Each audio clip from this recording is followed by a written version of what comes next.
Rockstar Energy Drink. That too. Team night.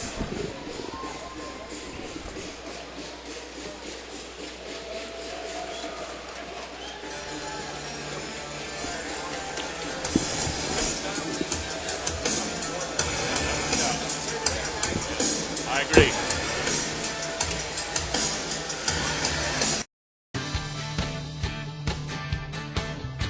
Whatever you want, whatever you need, the low price is guaranteed. You can have it now, you don't have to wait.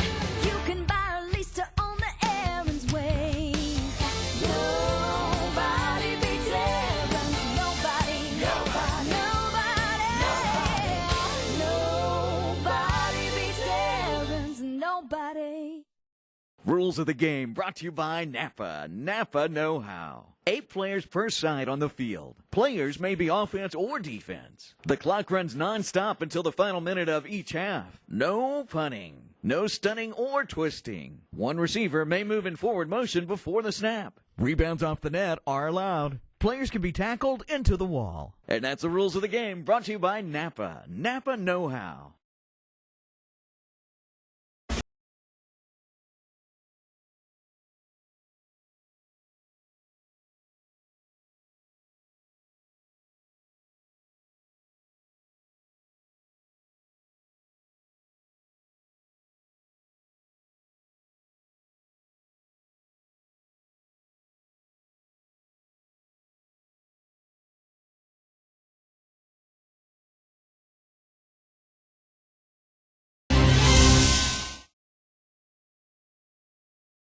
Or is it Schroeder? It is Scotchy, okay. Right. Yikes. Oh, just getting all this stuff is way too late.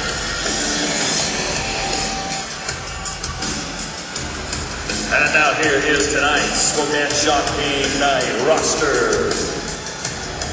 Wide receiver from Purdue, wearing jersey 0, Greg Orton.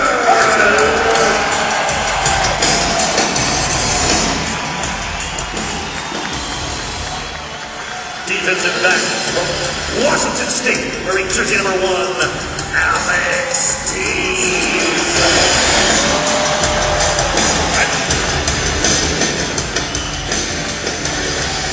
Defensive back from the University of Texas. Oh, okay. Wearing jersey number 2, Josh Ferguson.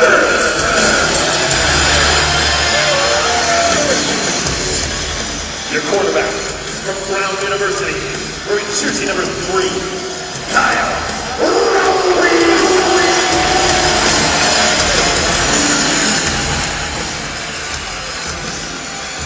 Defensive back from UNLV, wearing jersey number 4, Richard Damascus.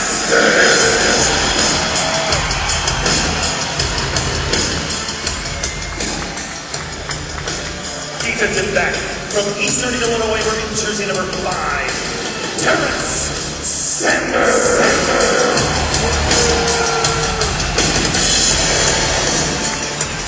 Defensive back from Pikeville, wearing jersey number 7, Antoine Marsh.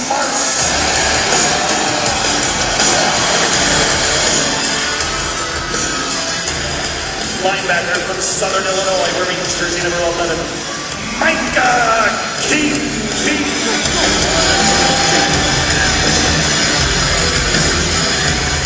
Wide receiver from Eastern Washington University, wearing jersey number 15, the Blue Rule Beatles.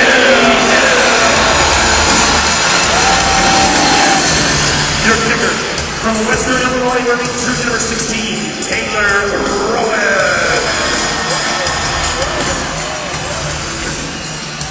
Wide receiver from Norfolk State, wearing jersey number 19, Emery Simmons.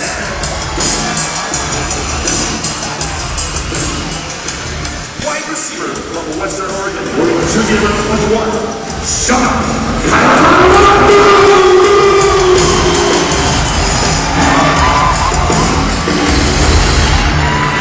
Texas Cole, wearing jersey number 22, Sean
These guys are the notorious goal line bandits. The ninth man will be here in force and ready to go, as the opposition tonight is the last undefeated team in the Arena Football League, the number 1 ranked Arizona Rattlers. The Rattlers take on the Spokane Shock, and that's coming up next.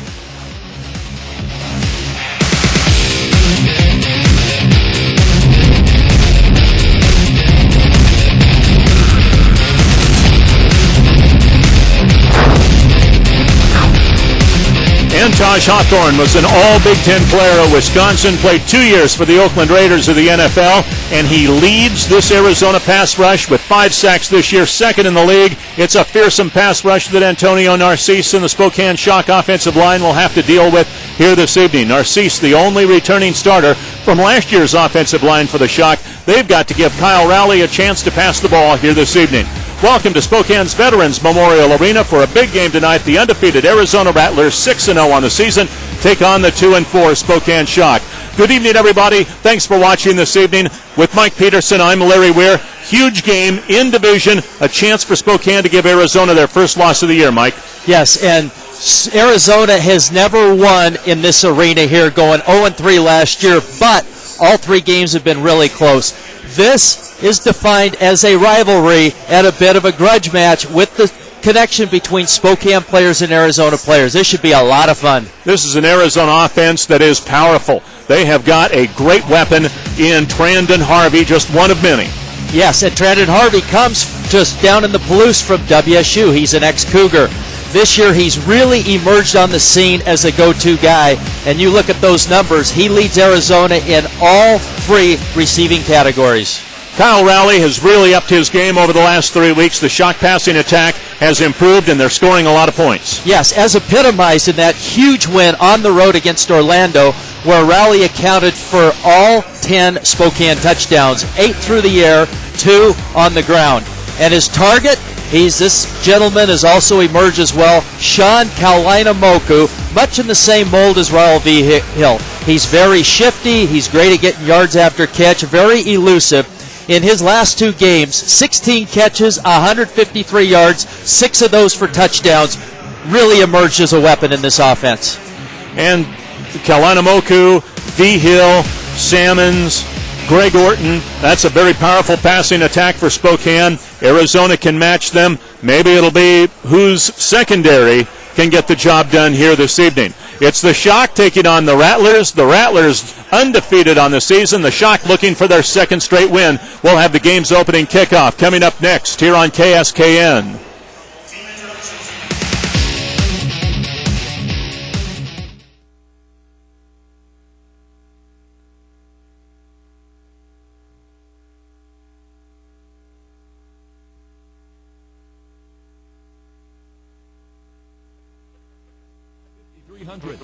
Uno, Azteca. Dos, la fiesta. Tres, let's dance. Cuatro, mambo. Cinco, margarita. Tequila. Azteca, amigos.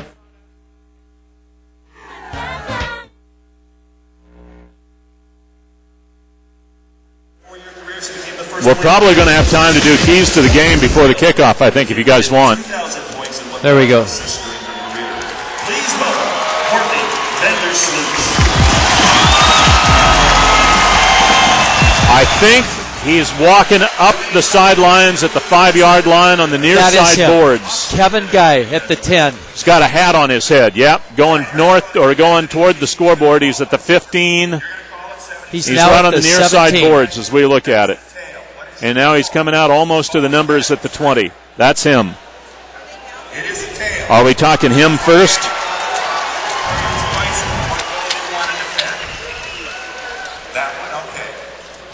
Okay. Spokane has won the toss. They deferred their choice in the second half. Arizona will receive to begin the game. Here we go, gentlemen.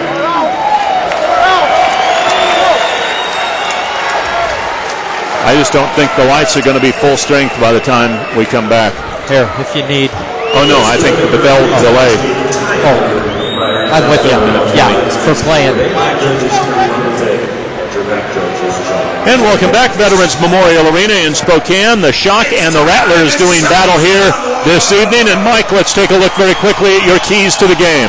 Well, let's start with Spokane. First of all, Spokane has got to win the turnover margin. They have not executed on that this year. They must win this to come out with a W.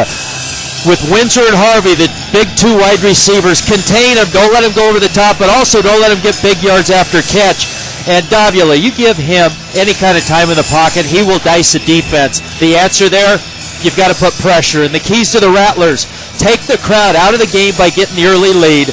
And this offense, it's explosive. It's predicated on going deep to those two targets we talked about, Windsor and the other wide receiver, along with they must mix up the defensive coverages, creating confusion, creating turnovers. They have 13 interceptions on the year. Those are tonight's keys to the game. That is head coach Kevin Guy of the Rattlers, who's done an outstanding job at Arizona in his third year. You see his record there. The Shock won the toss, and so they deferred to the second half. They'll take the ball in the second half, and Spokane will kick off. And there you see Rob Keefe coming off his big year last year, 18-7 in his second year as head coach of the Shock. Ready for football. We've got a good-sized crowd here on hand tonight in the arena. And Taylor Rowan has the ball up on the tee and back deep to receive for Arizona. One of the 5 former Shock players on this team, Virgil Gray.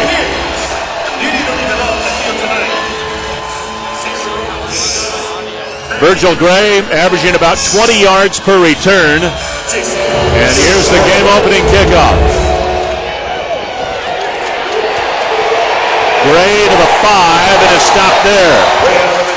Good kickoff coverage for the Shock as they had Richard Dodd-Masters down there along with Terrence Sanders. Very nice special teams coverage by the Shock to open this game, Larry.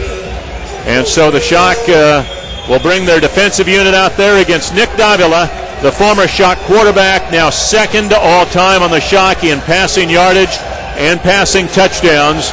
He's got a great receiving core, and we'll see how the Shock can defend them. Rod Windsor, one of the guys to watch. Another of the guys to watch is Trandon Harvey. He'll be in high motion, but first, the officials will reset the play clock.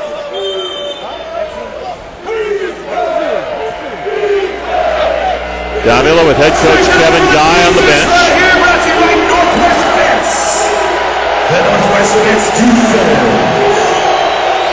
A lot of folks in orange tonight. They tried to do an orange out this evening. The knowledgeable ones are in orange here this evening. Harvey in high motion on 1st and 10 from the 5. He gets the pass on the boards at the 12-yard line, pushed out against the boards for the Shock by Richard Dodd-Masters, but a good pickup of 7. Yeah, Second down. Our Regal Satellite starting lineup on offense for the Rattlers, the wide receivers, Gethers, Harvey, and Windsor. Davila, the quarterback, Armstrong, the fullback, Clark, Carvalho, and Edwards are the front line for Arizona. Second down and 3. At their own 12 for Arizona. Davila fumbles the snap. Ball loose. Shock say they have it. And they do. John Williams comes up with it. that looked like just a simple miscue on the center quarterback exchange. Ball's on the ground, and Spokane immediately gets his crowd in the game with a huge turnover to start the game. Davila just bobbled it. The snap was good, it looked like. He just never got it. The snap looked good, but for whatever reason, Davila just could not handle the snap. Spokane's a beneficiary of just a sloppy play from Arizona, something we've not seen with the Rattlers. +8 in turnover margin, not the way they want to start this game. So first down for the Shock at The Rattler 11, a little inside handoff. Clay Harrell rumbling toward the end zone, down to about the 2-yard line. A rare run for Spokane, Mike. The Shock don't do that very often. They get 8 yards. And I like the play call because, as you mentioned, Spokane rarely runs. Pin your ears back, expect the pass, and there was all kinds of running room on that run and play. 2nd and goal from the 2. Rowley coming off a big week last week in the big win at Orlando. 2nd and goal from the 2. V-Hill, the motion man. Rowley for Can he get in? He's out on the board near the end zone. He does not get in. Riley splits it over there to help make the stop. The rest of the offensive starters now for the Shock on our Regal Satellite starting lineups. You saw Kyle Rowley just a moment ago. The wide receiver, Sean Kalanamoku. Also Greg Orton and Raul V-Hill. Clay Harrell, the fullback. The offensive line, Narcisse, the center with Osai and Lairich, the 2 Washington grads, joining Narcisse up front. 3rd and goal now for the Shock from the Rattler 1-yard line. Orton, the motion man. Rowley, the sneak. Does he get in? A helmet comes flying off. Flags are down. Lots of pushing and shoving. Here goes the ball out of the pile. It's going to be 4th down. He did not get in. Lots of extracurricular activities there. Well, we talked about this being a rivalry game. We talked about this being a grudge match, and it's epitomized by this play. Rowley just not quite getting in, and now we'll see helmets fly, legs fly, arms fly. It's just a melee down there. Both Rowley, and for Arizona, Marcus Tillman lost their helmets.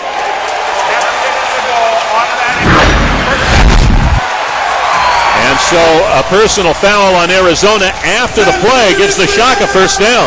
And that personal foul didn't come in that melee that we saw around the line of scrimmage or that big pile. It actually came in the wideout position with the defensive back for Arizona taking a cheap shot on Spokane. Time called here as one of the dasher board pads fell down. The Shock are literally inches away from the goal line here. 1st and goal from inside the 1.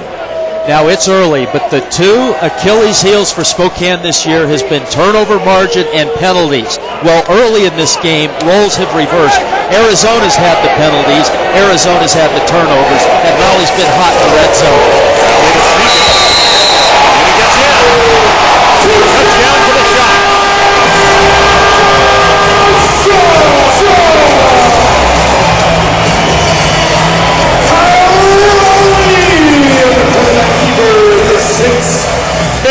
Rushing touchdown of the year for Kyle Rowley, and Spokane off the turnover draws first blood. It's a rugby scrum in there. As always in this game, with a little assist from your fullback pushing from behind, that's the extra impetus to get in the end zone. And Larry, we also have 2 of the best kickers in the game, probably the 2 best thus far this season. Taylor Rowan has been tops in the league in PAT percentage, and he beats that one through. He's only missed 3 all year. So Davio fumbles, Spokane gets the ball, they take the early lead. Shock lead at 7-0. The Rattlers will try to even the game when we return after this timeout.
Shock ready to kick it off. They lead at 7-0, taking advantage of the Arizona turnover. Turnovers had been a problem for the Shock the first several games of the year. They shored that up last week. They didn't turn it over often. They forced a lot of turnovers. We'll see if they can keep it going this week. They have so far. Virgil Gray tripped up at about the 6 or 7 yard line. Good coverage once again. This time Micah King down there on the coverage. And the Rattlers started last time at the 5. Now they start at the 6. Yeah, an excellent special team coverage twice in a row as we see Virgil Gray, ex-Spokane Shock, take it off the net and get very limited on his return. Virgil Gray, one of 4 ex-Spokane players on this Arizona roster. So first down for the Rattlers. They have it at their own 6 yard line. Gathers the motion man. Davila quickly to Rod Windsor. An NFL player with the Cleveland Browns. We weren't sure whether he was going to play this game because the lockout was off earlier this week, but it's back on now, and Windsor's here in Spokane. And that freed him up to play in this game. So, in fact, 2 players for Arizona. Windsor, who is with Cleveland, and Scotcha, the kicker, who is on the San Francisco 49ers roster. So 2 NFLers here. Good tackling by the Shock that time to limit Windsor's yards after catch. 2nd and 7. Davila over the middle, wide open. Windsor just short of midfield.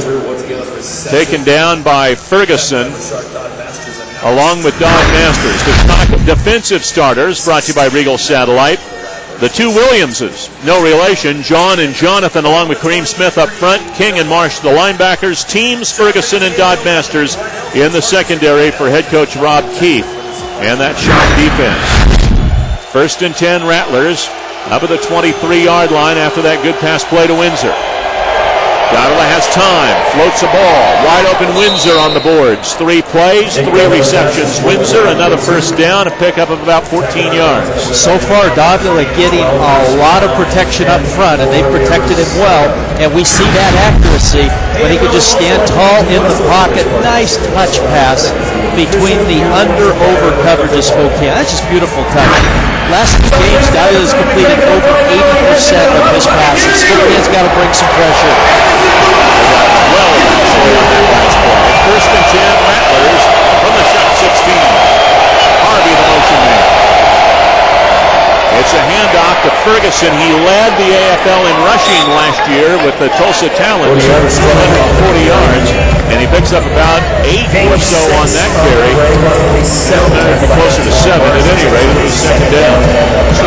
So far, both teams, when they've got to the run, they've got substantial yardage out of it. Spokane not expecting the run, and when you're not expecting it, that's when things tend to open up. That's what happened right there on that last play. Armstrong from the 16 to the 9, 8 and 7, 2nd and 3, Rattlers. Windsor will be the motion man. Windsor, nice deflection. That was Josh Ferguson, who leaped at 5 feet 7 and tipped that one away for the much bigger Rod Windsor. Great defensive play that time. Davila trying to throw over the top with touch, Mike. And great defense. And look at the vertical jump, and he led with his right hand to bat that down. If he tries to reach in with his left hand, I don't think he's going to get there. That is great technique by Ferguson on that last play. You can take a basketball play, it's like overplaying in the post. You can't reach in with the inside hand, you got to do it with the outside hand. Davila to throw. Windsor again. This is first down yardage, but he's short of the end zone. The Shock defenders have done a good job of tackling him and keeping him from what you talked about earlier in the game, that yard after catch. Yeah, and Ferguson, we see the nice athletic play. Ferguson's also really stepped up as a nice tackler as well. That's something that Spokane needs to continue for the entire game. Ferguson leads the Shock in tackles this year. 1st and goal for the Rattlers, trying to equalize this game. They're at the Shock 2-yard line. And Davila could not control the snap again, and again pushing and shoving. There's a lot of emotion. And that was Windsor getting into it with one of the Spokane defensive backs. I couldn't quite tell who. Might be Antoine Marsh. That could very well have been Antoine. It's a big boy to get into it with. Well, Windsor's not tiny. in his own right, 6'2", 210 pounds. No, Windsor is known as a very physical receiver, and that's why when he catches the ball, he's very tough to break down. He's not only shifty, he's just strong and physical. Nothing on that last play. 2nd and goal from the Shock 2. Gathers the motion man, and flags are down. I think we'll have delay on Arizona here. Prior to the ball being snapped, delay game, offense, no play, 5-yard penalty, remains 2nd down. Good call, Larry. And not the worst thing in the world for Arizona. Gives you a little bit more room to work. Now, you don't want a penalty necessarily, but it does give you a little bit more room. It does, and in the indoor game with 4 downs, very passing oriented, this is not the end of the world for Arizona. Smaller end zones, only 8 yards rather than 10 in outdoor football. In the passing game, arguably, this is actually easier to score on than when you're on the 2-yard line. 2nd and goal now from the 7. Harvey was the motion man. This is Gathers, and he dives for the end zone, and he's got it.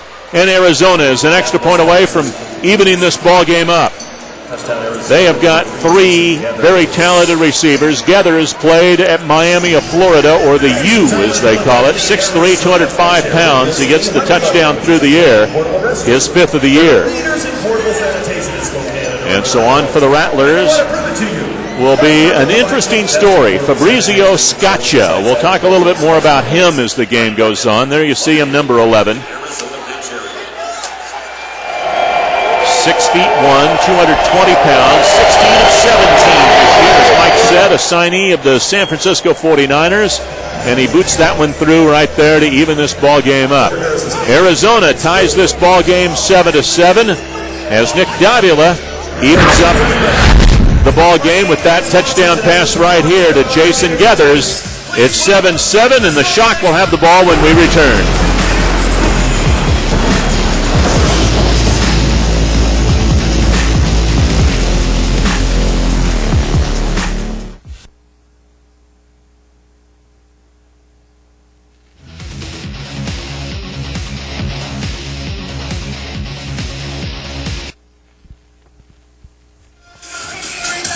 Either one. Throw a graphic up. Let's take a look.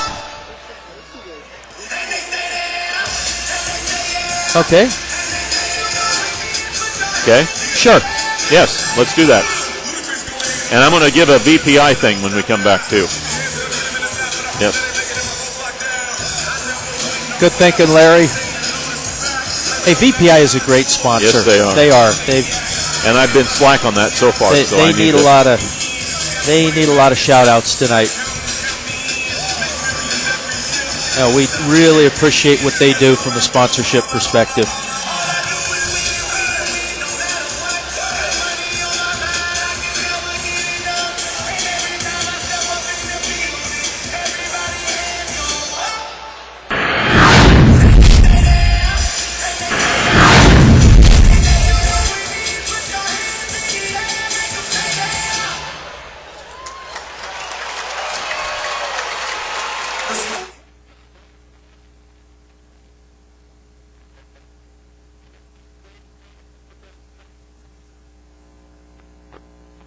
Our VPI Home Solutions scoreboard, 7-7. VPI Solutions, a premier sponsor of the Spokane Shock.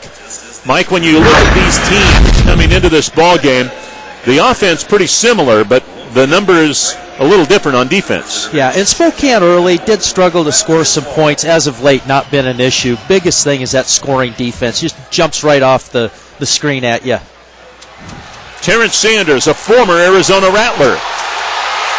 Nice little opening out over the 15 to about the 19-yard line, and it gives the Shock good field position. So far, the Shock have had their way as far as field position goes. They started at the Arizona 10, now at their own 17, it looks like. Yeah, special team Shock have executed on both ends, both on the coverage end and the returning end. So the Shock trying to get their second touchdown in 2 possessions. They were rarely stopped last week in Orlando on their way to a 70-point ball game in the win over the Predators, 70-58. Greg Orton in motion. Rowley with pressure. Cavill open on the boards. Inside the Rattler 20. Hog-tied down by Riley Swanson. Give him near the 15-yard line. A big gain on first down for the Shock to pick up 18 yards. Kyle Rowley nicely going through his progressions. You see him look down the middle of the field. That holds the inside guys. Then when he pops it to the outside, you have a wide open receiver. And V-Hill always very good at picking up a few extra yards after the catch. From the Rattler 15, first down for the Shock. Rowley with pressure, hit as he's throwing the ball, and it's picked off in the end zone. Intended for Kalanamoku, intercepted in the end zone by Virgil Gray, the former Spokane Shock player, and Gray gets the INT. First turnover of the ball game for Spokane. For Kyle Rowley, the 8th pick he has thrown this year. Great play by Virgil Gray to close on the ball, but Kyle Rowley, he's a little late with the throw, and he is getting hit a bit, so that could have caused the velocity of the throw to be infringed on a bit because the ball just didn't quite have to carry it. That allowed Virgil Gray to come up with that interception. The pressure by number 70 Marcus Pittman, and Virgil Gray gets the interception. That's his 4th, check it, his 3rd of the year. Davila to the sidelines to Windsor, and he is shoved out against the boards and thrown over the boards almost by Antoine Mark. Several former Shock players on this ball club. Davila, obviously the quarterback. Gray, who just got the interception. McCullough, the starting Jack linebacker. But a couple of offensive linemen as well in Clark and Booker. Clark, I don't think, ever played a game for the Shock, but he was in training camp last year in 2010. Yes, he was. But the other 4 all played substantial roles. In some cases, go-to roles for Spokane over the years. Devin Clark right there. He's a big one. 6'4", 325 pounds. Second down, about 3. Incomplete pass intended for Harvey. Tipped again. This time I think it was Dodd Masters rotating over to get his hand on it. Ferguson also over there on the coverage. It'll be 3rd down. The collective Spokane defensive back group has shown some nice verticality in their coverage so far. Can you say vertical jump? It was actually Dodd Masters who deflected it, and Ferguson rammed it into the boards. 3rd and 3.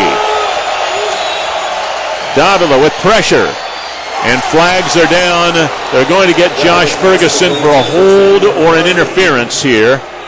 A little contact between he and Trandon Harvey. From our angle, the side angle, that's difficult to see, but the back judge is looking straight through. Pass interference defense. Number 2, 10-yard penalty, automatic, first down. If there's any little bit of an arm bar or anything that goes on, that's just a very easy call for the back judge. So that gives the Rattlers a first down and takes the ball up to their own 21-yard line, nearing the end of the first half, or the first quarter of play. See the clock at the bottom of the screen, nearing the 1:20 mark. The Spokane pass rush did get a little pressure on Davila, who had to release it just a touch earlier than he wanted to.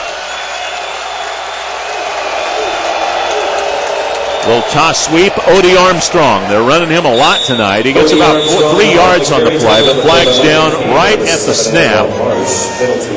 And we'll see what this is going to be all about.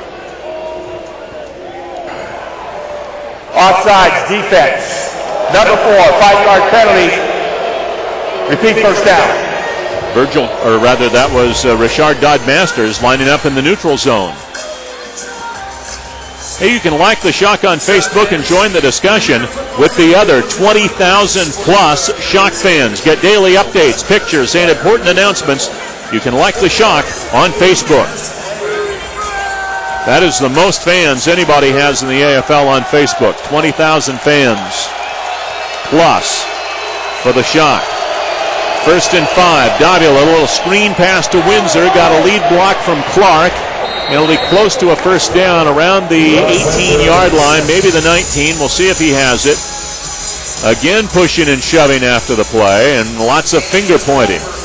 And Arizona, you see the progression of their offense as they fake the run and the toss to the left, which they got positive yardage on earlier on the run, and then off that fake, come back with the screen on the backside.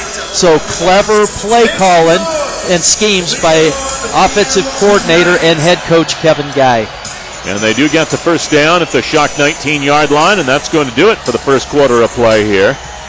Each squad with a turnover, each squad with a touchdown in the first quarter of play, and the Rattlers are driving here That is the first this period evening. of play.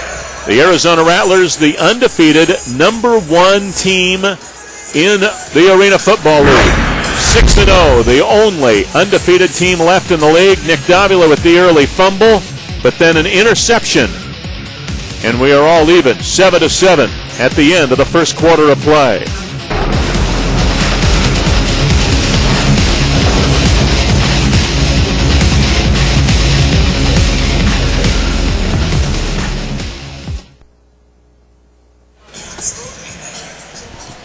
Well, I'll tell you what side this game has. Oh, yeah. Yep. Without a doubt. Yes.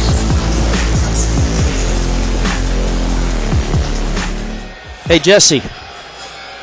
Just like we thought, a lot of energy, and both teams, other than that miscue on the snap, both teams playing really well. This is a nice game. Yep.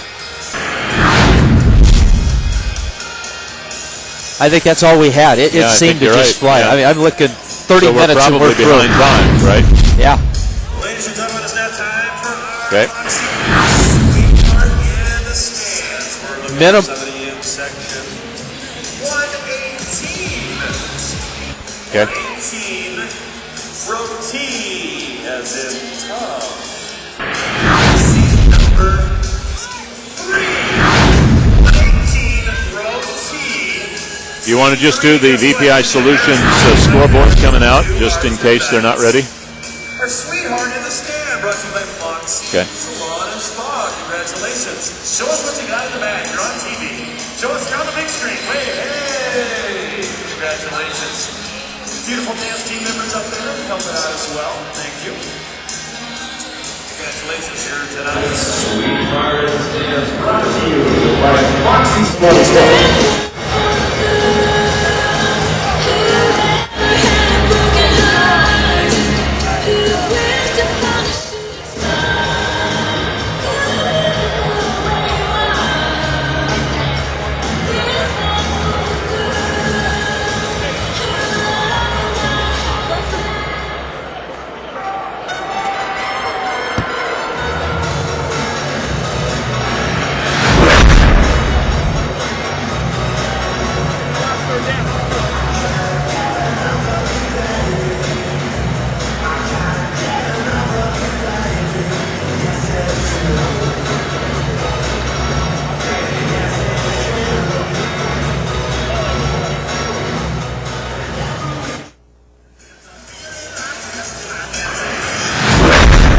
Welcome back, Larry Ware with Mike Peterson. Our VPI Home Solutions game reset at the end of the first quarter. Arizona with the lead there as far as the statistics go, but the game is even. And you can look at that turnover deep in Arizona's territory that led to a very short Spokane scoring drive early. Davila to Gathers, and he'll pick up yardage down to the 12-yard line, a gain of 7 yards. Alex Teams, who was a game-time decision whether he was going to be able to go tonight. He just a little nicked up, and he is in the lineup. Give Gathers 8. It'll be 2nd and 2. I want to go back. We talked about keys to the game as we see Alex Teams. Actually, while we're on Alex Teams, him and Brandon Harvey not only played together at Washington State University, they were roommates together at Washington State University. 2nd and 2. A handoff. This is Odie Armstrong, and he is like a cannonball rolling through a cornfield when he gets going, and he gets down to the 4-yard line. That's a gain of 7, and Armstrong has a first down here in this one for the Arizona Rattlers. They have utilized him a lot in this ball game so far, but the guy they've really utilized a lot is Rod Windsor. Yes, now Rod Windsor coming into today's game, averaging 13 yards per catch. One of the keys, contain him in the first quarter. 6 catches, but only 47 yards, about half his average on yards per catch. Armstrong again, a little cutback for a 265-pounder, and he gets down to the 1-yard line. It'll be 2nd down and goal to go. Armstrong, 6'1", 260 pounds, Northwest Oklahoma State. Played with Tulsa last year, the leading rusher in the AFL. And what a great weapon to have, just a bulldozer of a running back, especially when you get in the end zone, in the red zone area. Second and goal, Davila puts his head down and puts the Rattlers on top for the first time in the ball game. So Nick Davila, the former Shock quarterback, taking it in for the score for Arizona, and he makes it a 13-7 ball game. For Nick, his third rushing touchdown of the year. So Arizona, with back-to-back touchdowns, takes the lead 13-7, and here's Fabrizio Scaccia.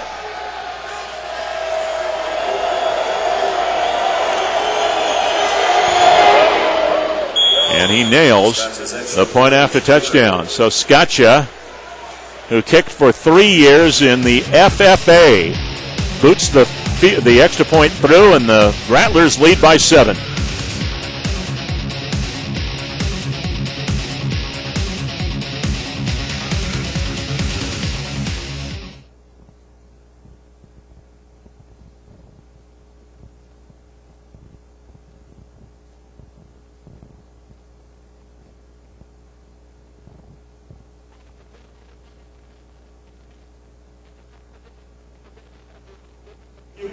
I mean, look at the longest, 13. And the other thing, not that time possession and all that, but they're really managing the game. And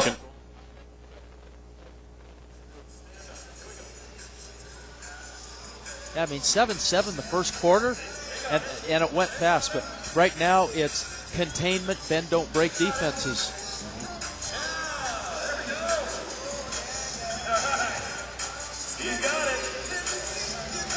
I mean, look at our longest play, that 18-yarder from Raleigh to V-Hill. Second longest, Davila to Windsor, 13 yards. Everything else has been pretty short.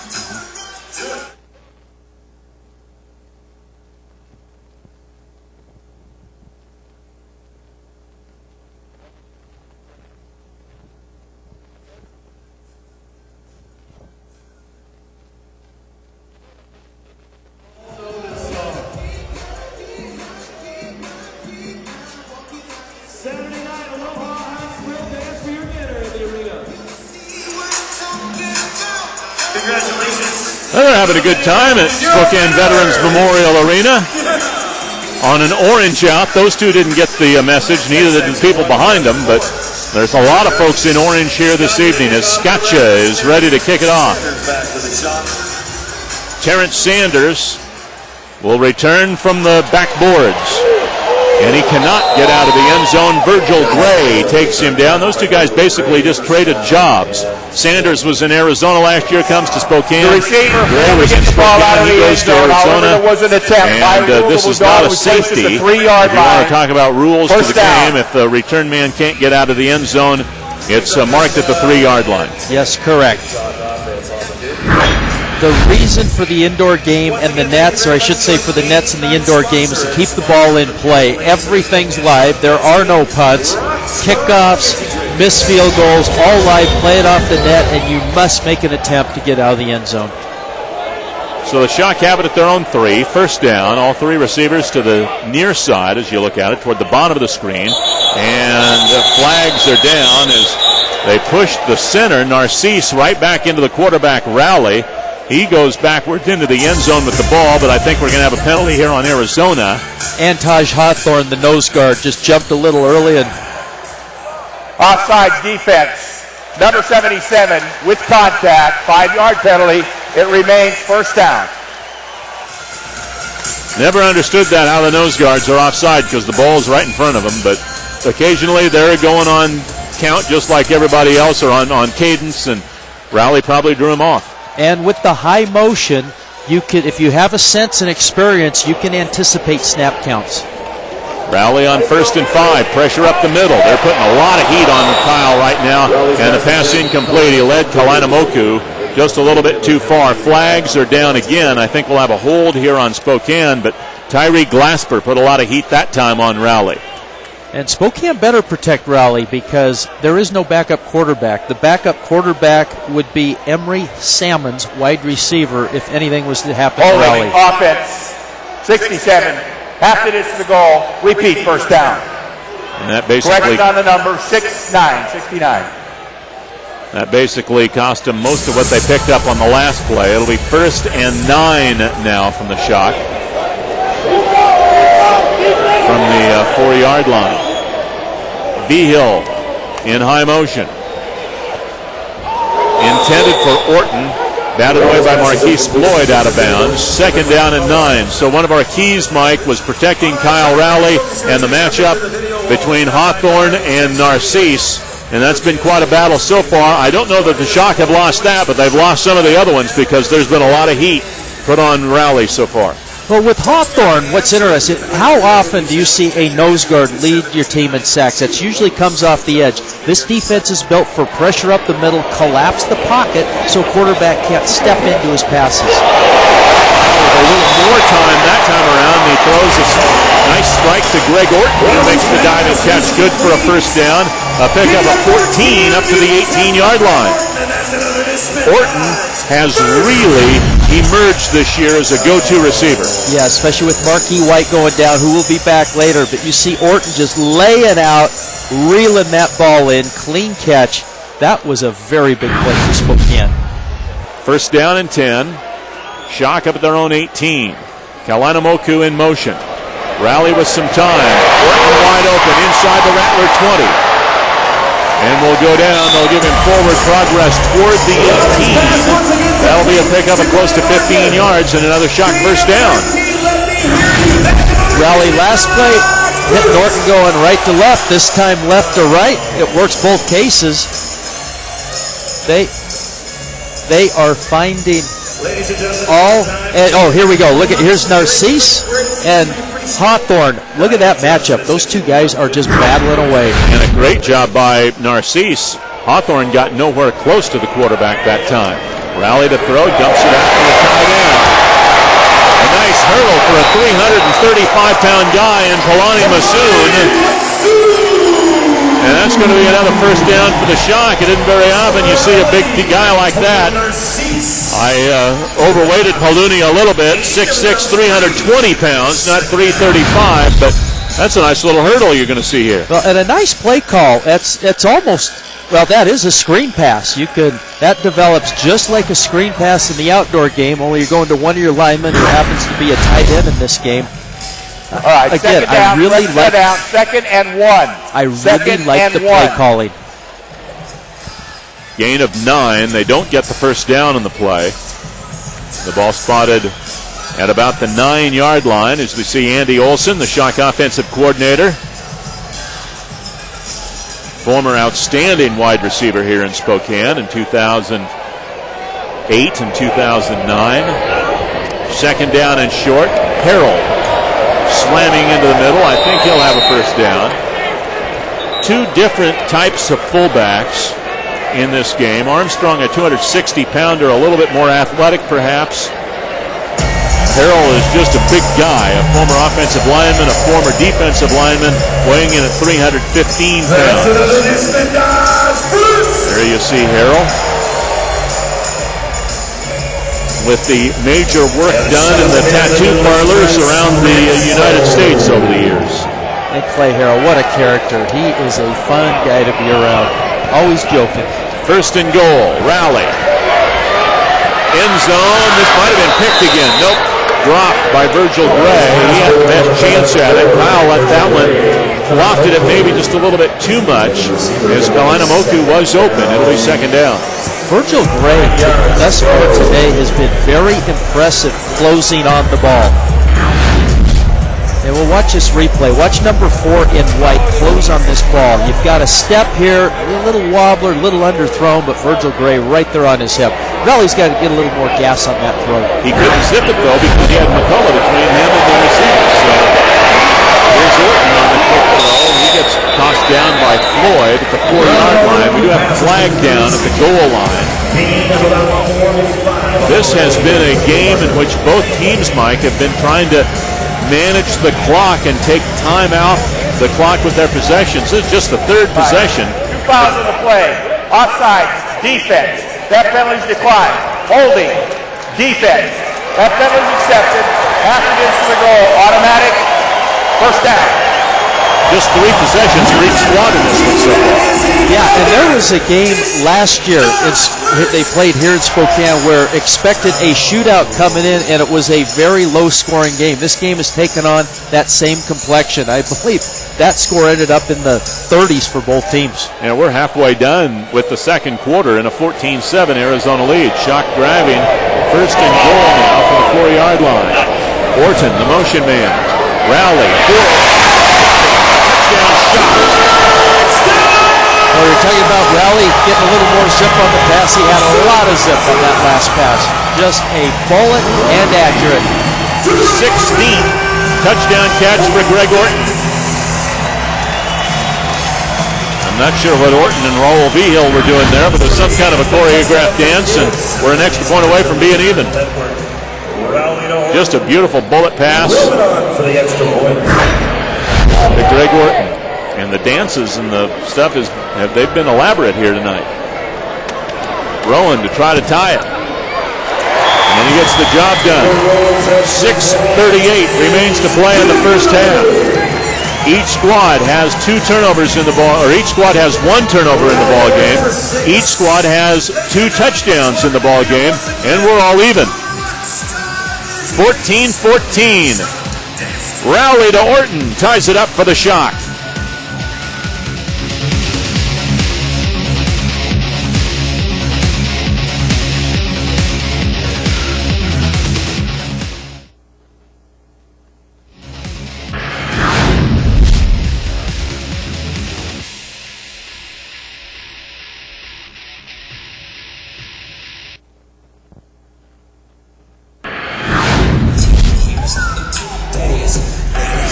What are his numbers for the game?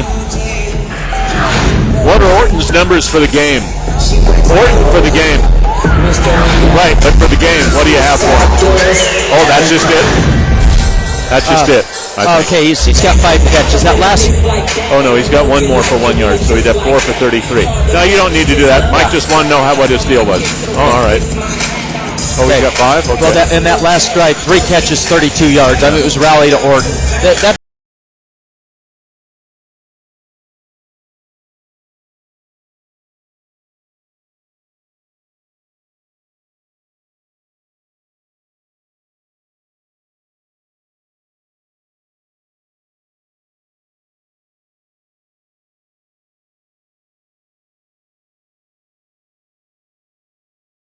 drive. That's outstanding. The Rockstar Spokane Shock Dance Team. Thank you, ladies. Once again, our game night sponsor, Rockstar Energy Drinks.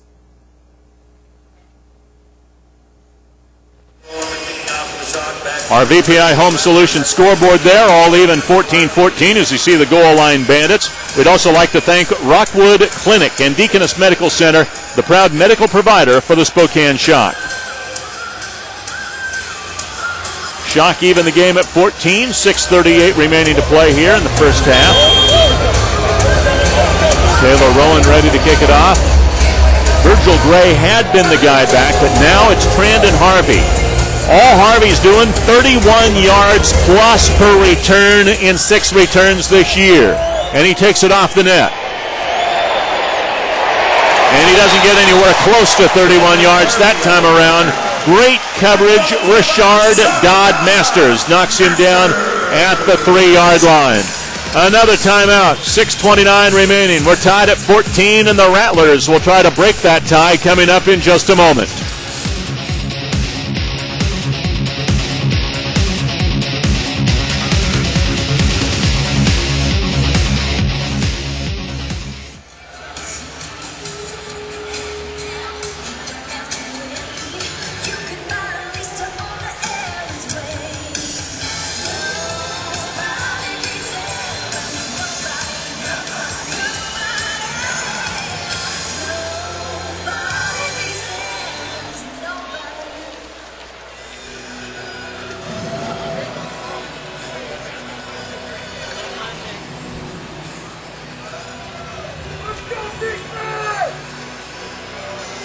Hey, Jesse, we're going to be doing the Orton package at some time in this next drive, or yeah, if we have, sure.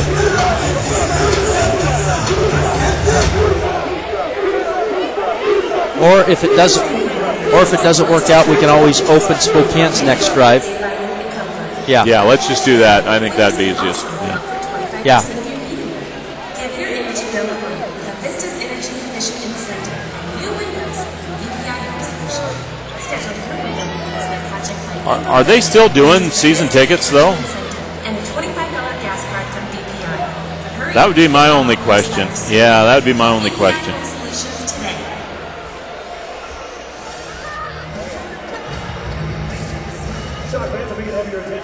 We'd like to have Eddie Smith. All even at 14 on the VPI Home Solutions scoreboard. Want to thank VPI Home Solutions, a premier sponsor of the Spokane Shock. They have been a very, very good corporate partner of the Shock for some time. All right, Arizona trying to break this tie, and all sorts of people running around offside, drawn off. We'll have to wait and see. Defensive unit back on. Looked like Kareem Smith maybe jumped the gun. Private play, offsides, defense, number 11, unabated to the quarterback. 5-yard penalty remains first down. It was actually Micah King that got called.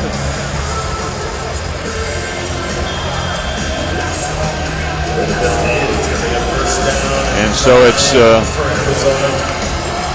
first down and 5. Hey, for all of your Shock gear, come to the Shock's new official team store, Colorworks, located on the north side of Spokane at 45 East Wiley. Windsor on the reception. gets only to about the 12 or 13 yard line. So again, the Shock doing a great job of not allowing him yards after the catch. He gets about 3 yards on that play. Windsor is going to need an ice bath at halftime. He has taken a pounding every time he catches the ball and tries to get extra yards. 3 different Spokane defenders getting a shot on him on that last play. Second down, less than 2 yards. Short drop, quick throw, nearly picked off. Antoine Marsh jumped that little curl route as the Jack linebacker, he was trying to hit Harvey. And Marsh almost had a pick 6 here, Mike. Yeah, and Marsh, you can see him starting to cheat over, just reading Davila's eyes. Couldn't get the second hand in there, but the left hand was enough to knock that down for an incomplete. Nice anticipation by Antoine Marsh. Third down, about 1.5 yards for a first down for the Rattlers. Davila with time. That time he gets Gathers, and Gathers was out against the boards. He didn't think he was, but the officials a little late on the call. They finally get him out up against the boards, out across the 20-yard line. They'll be good for a first down. Watch this throw by Davila. He throws to the outside shoulder, the sideline shoulder. Tight little window. We talked about his accuracy. It's just incredible, and it's really shown on that last throw. Teams had good coverage, just a very well-thrown ball. First down and 10, Arizona at their own 22. Davila with pressure. Has a man, Windsor, but again, no yards after the catch. God Masters runs him out of bounds. Now we've got another flag coming in, this time the hat from the back judge, because he had already thrown his flag. So the next thing's the hat. If he sees a third, I'm not sure if it's the shirt or the shoe that gets thrown in. Well, we're going to have Ferguson for Spokane with a hold, and then we're going to have Booker for Arizona with a personal foul. So it could very well be live ball followed by dead ball. Yep. They may mark off both. There are 2 fouls on the play, holding defense. Number 2, after the play was over, personal foul, unnecessary roughness, number 67. Those penalties will offset. Replay the down. Well, the penalty's offset. So that's one of those nuances to the indoor game. Yeah, there's a little push, but then... Yeah, they said 67, but I think it was actually 54 Booker. We saw just as the picture opened up there, you could see him down on the ground, that he had pushed a man down. Unless they were getting somebody else for something else other than that. But regardless, a Spokane penalty, an Arizona penalty in the indoor game, whether they're live ball, dead ball, they offset. And so first down all over again. Davila with pressure. Incomplete. Kareem Smith got to him that time. And that caused a low pass to Windsor, and it'll be second down. We talked about pressure on Davila, not necessarily sacks, but hits, disrupt the rhythm. And if you're getting hits on the quarterback, that's the next best thing to sacks, because if you're hitting a quarterback, they're not going to complete passes. And we're saying on the other side, too, with the pressure Arizona's putting on Rowley, it's making it tough for the quarterbacks tonight. I would make the argument that Rowley's interception was underthrown because they had a little bit of a hit on Rowley. Couldn't quite follow through. Another pressure on. A little screen out to Armstrong, the fullback, hit by Dodd Masters, lost his helmet on another ferocious hit. Well, that was actually Bo Bell that lost his helmet on that ferocious hit. A very short gain, and it'll be third down now for the Rattlers. Now that was a collision. And how about Dodd Masters? Look at Dodd Masters, undersized, getting underneath the receiver, then boom, there goes the helmet. Odie Armstrong is a load. Dodd Masters gives up about 60 pounds and took him on. Davila on third down with flags down, has a catch. Brandon Harvey for a first down if it holds up. We do have a flag at the line of scrimmage. The Arizona offensive linemen say it's on Spokane. Illegal defense, number 29, outside rush. That penalty's declined. First down. They get Bo Bell for the outside rush. He's not happy. And Coach Keefe coming onto the field. And do we have a timeout for Spokane here? We must, because Coach Keefe is coming out on the field. I'm wondering if Bo Bell is the jack linebacker and they just got confused over who was able to rush and who wasn't. Rob Keefe has gotten Bo Bell calmed down. That's kind of odd.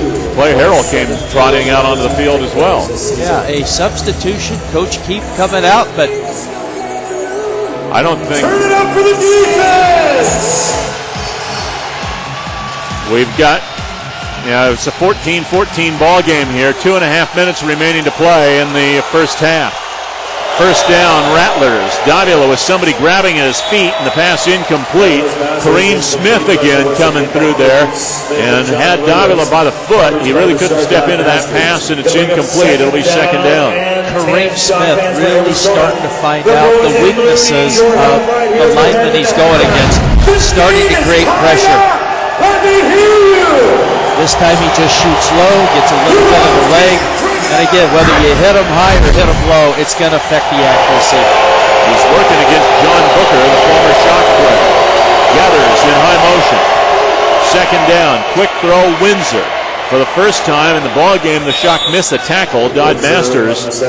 And he doesn't get many yards after that, but he does get to the 7. And so it'll be a pickup of about 5 yards. And bring up a 3rd and 5 as we're nearing the 1-minute warning.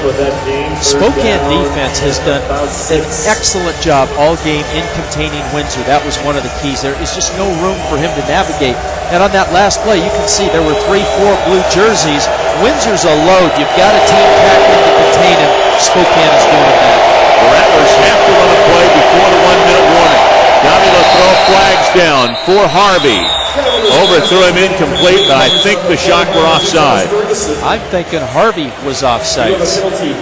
No, we'll see. Preliminary signal was illegal procedure, so.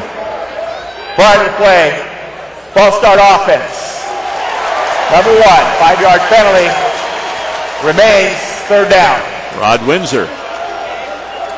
And push the ball back to the 13-yard line. It'll be 3rd and 11 now for Arizona. We are at the 1-minute warning. Let me hear you. 1-minute timing rules are now in effect. Both teams have 3 timeouts remaining. And so let's go ahead and take a timeout here as we're at the 1-minute warning. 1-minute timing rules will be in effect. We're even at 14. A big third down is coming up in just a moment.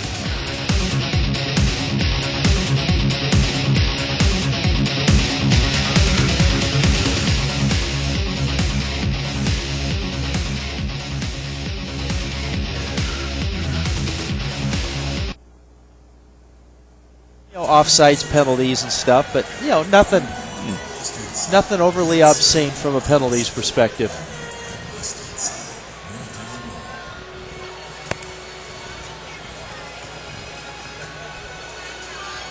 feels more like an outdoor battle than an indoor.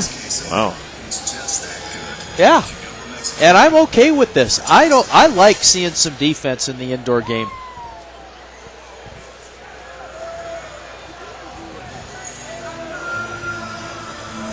We've done 1 and 3. We have not done 6, but we're talking about that at halftime. We've not done 8 or 9. Oh, storylines. Yeah, let's do that.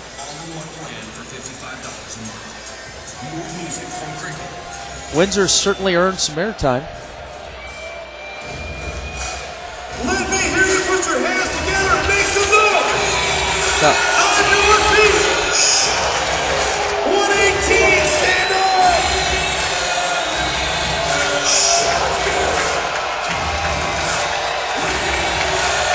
116, 122. The Arizona Rattlers' Rod Windsor has been outstanding. Let's see if he'll be the guy on this big third down possession here.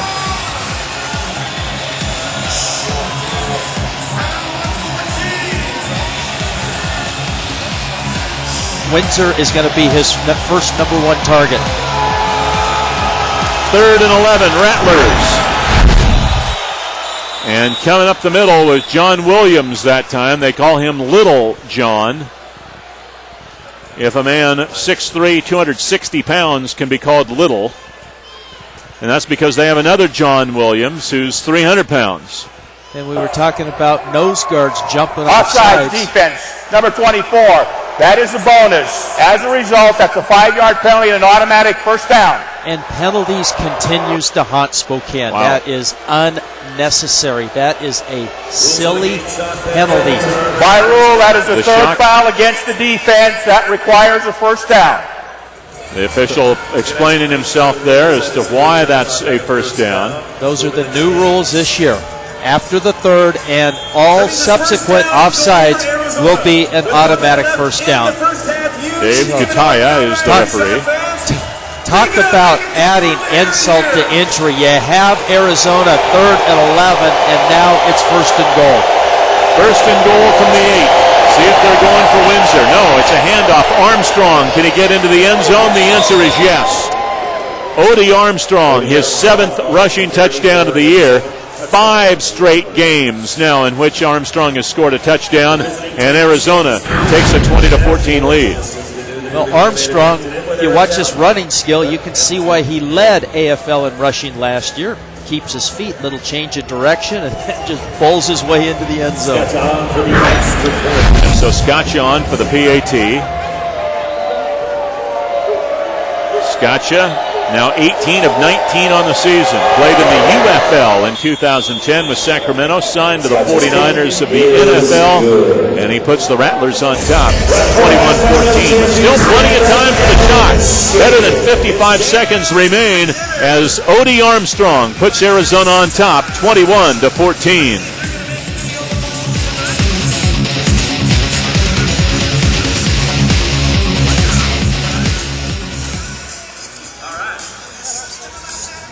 Third and 11, obvious passing situation, and then that allows Armstrong to kill you with the run. Most penalized team in the league. Yeah. There you go. Just have to have more discipline than what they're showing. That's a perfect example of how penalties is going to affect your win-loss record. You just dig holes.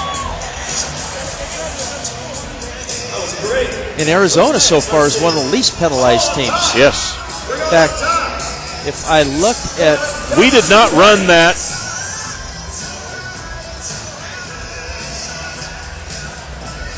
Going to run the Orton package after the kick. Oh, I'm sorry. Orton package after the Okay. kick. Congratulations, guys down in the front row.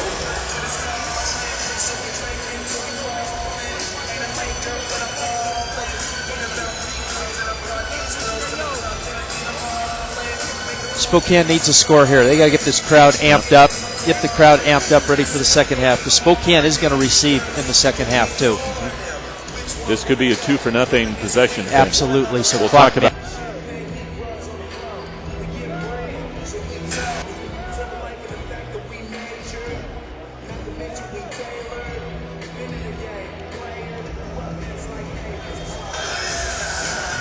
Arizona with a 1 touchdown lead. Odie Armstrong, 4 carries, 25 yards in this ball game. Here's an onside kick, and Antoine Marsh, Johnny on the spot to recover this. This is the arena football game, Mike, where now the time of the game where possessions could come fast and furious with onside kicks and all sorts of stuff, because Arizona wants the ball back at the end of the half so they can try to retake the lead. Greg Orton, 3 catches, 32 yards on that last drive. Yeah, opening with that layout, and then comes back across the middle the other way. Then they get in the red zone. Who's Raleigh look to? Orton with the bullet pass. Spokane, quick score. Let's see if Spokane runs the ball here on 1st down and goal from the 7-yard line. They do not. Raleigh to throw for it. Looked like a lot of holding. Emery Sammons, he could not get separation from his counterpart, number 19, Marquise Floyd. Incomplete pass, 2nd and goal. Neither receiver or defensive back got their head turned around in that last play. That might have been why there was no flag. Yeah, and that's good. No advantage gained. If you're a receiver and don't turn your head around to make a catch, I'd be hard-pressed to throw a flag if I'm an official. 2nd and goal from the 7-yard line. Sammons in high motion, and down goes Narcisse as Antaj Hawthorne, an all Big Ten selection when he played at Wisconsin. Prior play, offside defense, number 77.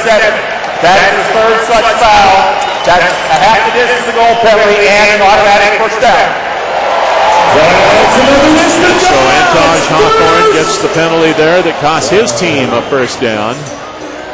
And the shot continued the drive inside the 5-yard line. First quarter was fairly clean from a penalty perspective. The second quarter we've seen a lot. Happens a lot in rivalry games.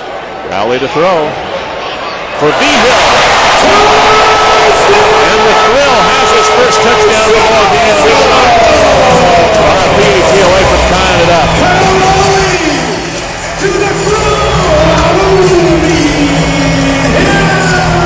V-Hill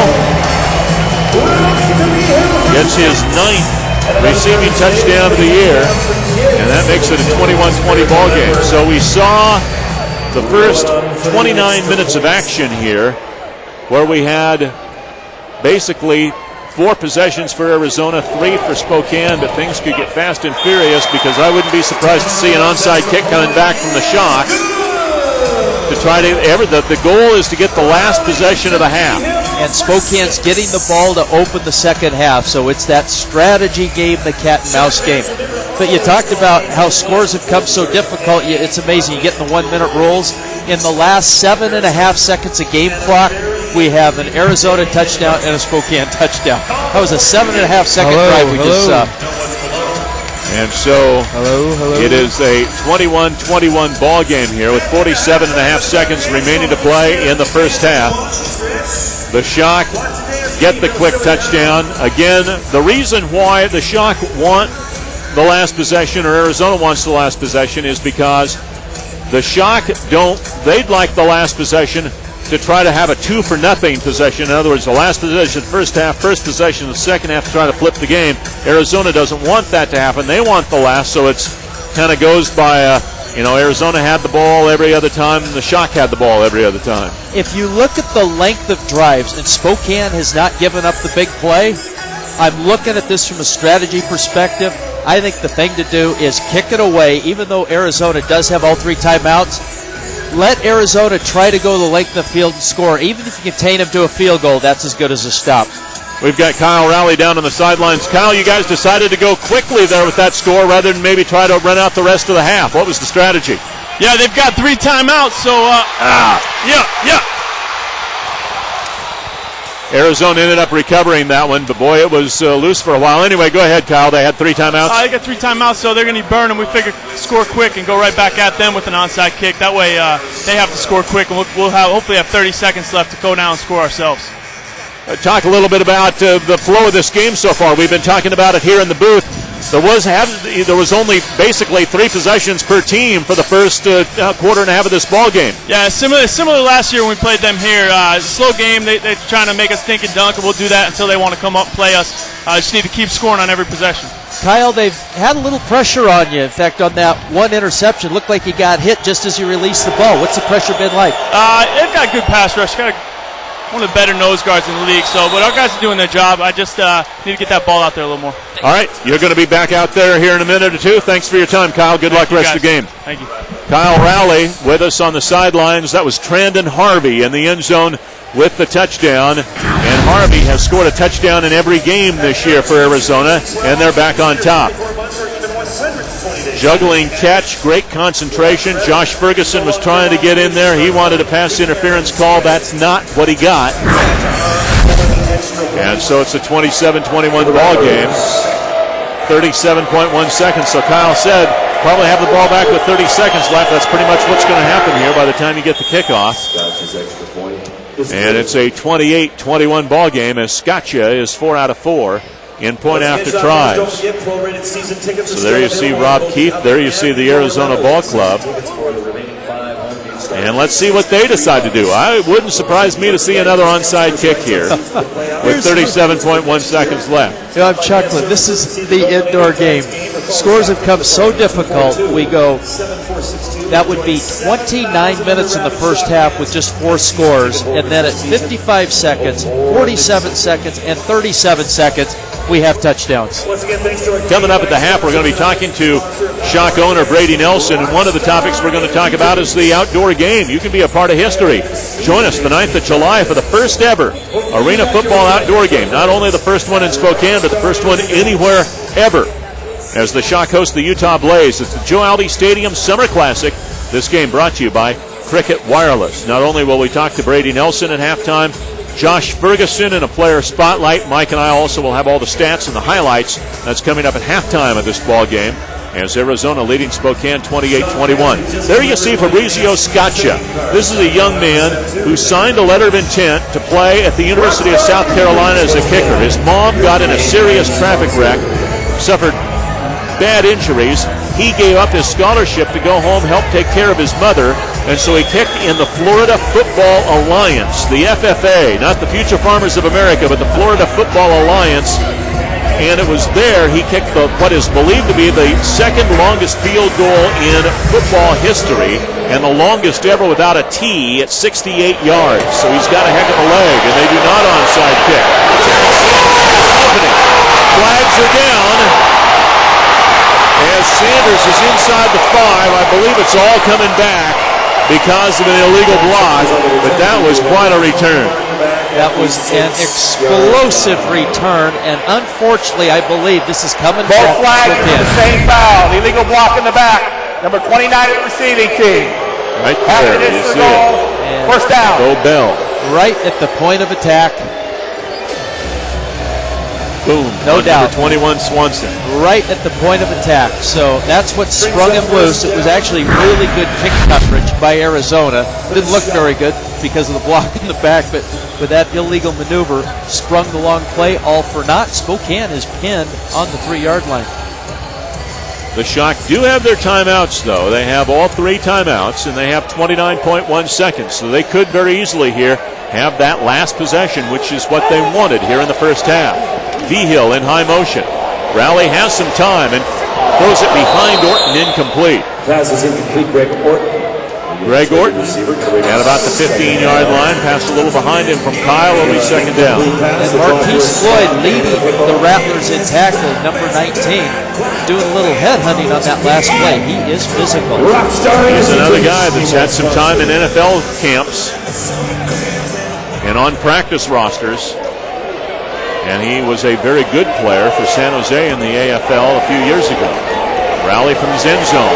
Fires to an open Salmons, who gives ground, gets around the corner, and gets knocked into the crowd by Swanson at about the 17-yard line. But it'll be good for a first down, a gain of 14 yards. Salmons, aware of the situation, went backwards just to gain a little extra space so he could get to the sideline and stop the clock. Remember, Spokane both teams still have all 3 timeouts left. So first down, 10 yards to go for Spokane at their own 17-yard line here.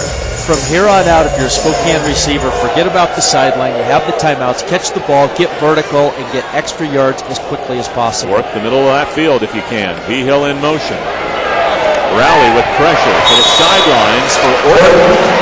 So that's a gain of 8 yards, 14.6 seconds. That only used 3.4. You still have all your timeouts in your pocket. So depending on how Spokane manages the clock and how the play calling goes, how long it takes to develop, we're probably looking at about 3 plays left for Spokane. 3 to maybe even 4, depending on what they decide to do here. Perhaps. Second and 2. Orton will be the man in motion. Rowley, incomplete, looking for Salmons. Kevin McCullough as the Jack linebacker working to the sidelines, getting between Rowley and Salmons, and that forced a little off-time throw there. It'll be third down. Those fans that are used to seeing McCullough wear number 50, number 20 not only is a lighter number, you're looking at a lighter frame. He's about 20 pounds lighter than when he played in Spokane. He was up close to 260 pounds in Spokane of muscle mass, not of, he was building his body and wanted a bigger guy. Here's Rowley, deep. Touchdown shot!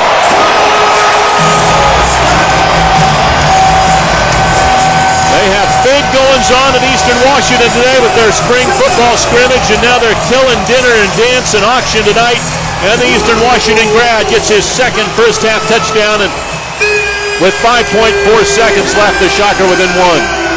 And the two faces of the Spokane franchise, quarterback Kyle Rowley to the stalwart Raul the Thrill V-Hill, and that is outstanding clock management. 5.4 seconds in the half. Could not have been done better for Spokane. So Rowan to try to equalize this one. And he does. Now you do have to be careful of the kickoff here, and Arizona will likely have one play at the end of the half. But this was about, you mentioned it, Mike, this was about as perfect as it could get for Spokane. Their whole goal was to try to even this game up here at the intermission and then get the possession to start the second half as we look at a great pass here to V-Hill. Yeah, those horses up front giving Rowley great protection, a nice touch pass over the top, and V-Hill, as he serpentines down the field, gets behind and closes on the ball, and the sure-handed V-Hill corrals the ball for a Spokane score. Well, that was either a blown coverage or Vince Hill, who was a second-team All-AFL player last year with the Alabama Vipers, was beaten horribly on that play. So we're all even at 28. Kevin Guy, the head coach of Arizona, talking to his kick return team. He's got some explosive guys. Virgil Gray has returned to kick for a touchdown. And we mentioned earlier, Trandon Harvey's averaging 31 yards per return in 6 returns. The Shock, though, have done a great job of kick coverage in this ballgame. And they're going to want it on this because let's not forget, Scotcha, you had referenced one of the longest kicks ever. We're just talking history of football, 68 yards. The guy has great range, so Spokane can ill afford any kind of yardage on a return because they can put 3 points on the board with his leg. Yep, without a doubt. Have the narrow goalposts, though, in this league. Only 9 feet, I believe, between the iron there. But he'll have, they could kick he's got the leg for a 58-yarder, so even if they're around the goal line, he'll have a chance. They're going to squib it down the field. And the clock starts as the touching happens. Rod Windsor will fall on it with 3 seconds remaining. And let's see what Kevin Guy does here. Will they go for it from about the 21-yard line, or will they bring the field goal unit on? They're going to go for it. They're going to try to get a touchdown here. There's Davila, but is he... I'm not seeing Scotcha out there, so I think they're going to try for a touchdown here and throw the ball deep.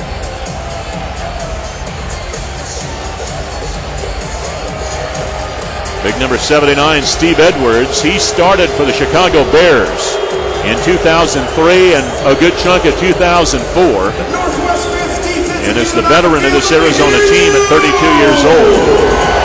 Comes off the field. See what they do. You've got to think they're going at Windsor here, but Trent and Harvey is dangerous as well. I would expect the Hail Mary off the net. This is typically what you see in this situation. No high motion, man. He's going to try to draw an offsides. Well, that's what he's doing. They're going to take a timeout. Timeout. And now let's Arizona, see if they change their first charge timeout, a 30-second timeout. what they want to do and bring the kicker on. Try to retake the lead. And that's really good strategy as well, because you've got the timeout, see if you can draw an offsides, and it will throttle back the Spokane Rush on this last play. The Arena Football League welcomes back the Aaron's Dream Team for Arena Bowl 24. The 2011 Aaron's Dream Team will consist of one dancer from each team, voted on by fans at arenafootball.com. Two dancers from each team will compete on arenafootball.com to represent their team and become a part of Aaron's Dream Team. One dancer then from each team with the most votes will become a member of this year's Aaron's Dream Team. Fans are allowed to vote for one dancer per team per day. Voting can now be found on arenafootball.com/Dream Team. Spokane with that outstanding dance team. Spokane fans, get your vote in there. Let's get a Spokane dance team member on that dream team. So they won't try the field goal. Davila will fade back. A little pressure. He'll step up in the pocket. Fire it deep. Looking for Windsor and threw it over his head. Over the dasher boards, out of bounds. That is the end of the first half. And so the Shock survived there at the end of the half. We are tied at 28 here at the intermission. The Shock able to tie this ball game up on Raul Vihil's second touchdown of the ball game. That equaled the game 28-28. I'm seeing John Williams hobbling off, or no, check that. That's Big Jonathan Williams hobbling off on crutches over across the way, so he's probably done for the day. So an injury there on the defensive line, which is not good for Spokane, as the Shock and Arizona are tied at 28. And we've got head coach Rob Keefe on the headset down below. Coach, a huge touchdown there at the end of the half to tie this ball game up at 28. Yeah, can you hear me, Larry? Yep. All right, yeah, the biggest thing right now, we have a lot of goals to hit. One of our goals is to score last before the half, because now we get the ball back in the second half. There's a changed possession. We kind of split there with the 2 turnovers. We can't give this ball away. We got to clean up the penalties right now, but against a 6-0 team at halftime, and the fact that we get the ball back, we'll take it any day of the week to be tied up right now. Coach, the complexion of the first half. Scores came very difficult in the first 29 minutes. Only 4 scores, and then the 1-minute rules, 4 additional touchdown scores. Yeah, do you expect more of the same, low scoring in the second half? Yeah, I do. If you guys remember from last year, we had one game that was 37-36, and we scored pretty much on every possession.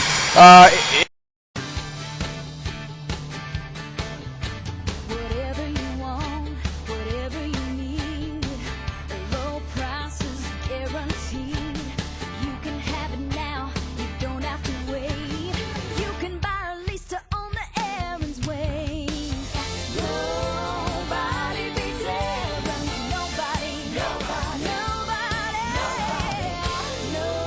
nobody beats Aaron's, nobody. Rules of the game brought to you by Napa. Napa know-how. 8 players per side on the field. Players may be offense or defense. The clock runs non-stop until the final minute of each half. No punting. No stunning or twisting. One receiver may move in forward motion before the snap. Rebounds off the net are allowed. Players can be tackled into the wall. And that's the rules of the game brought to you by Napa. Napa know-how.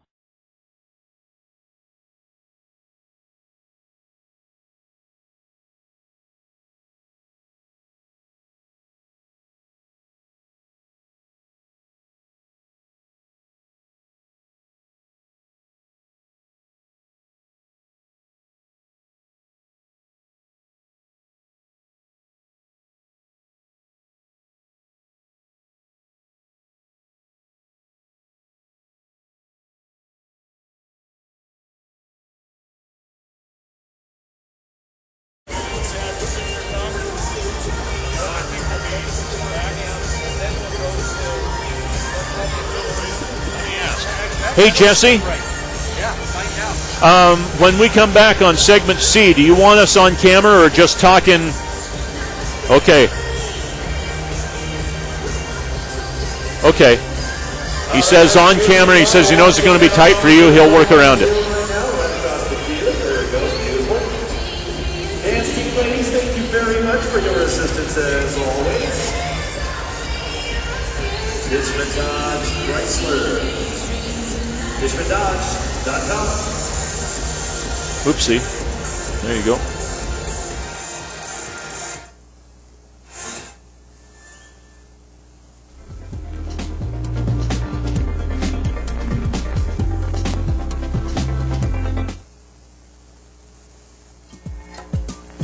Noodle Express does it the express way.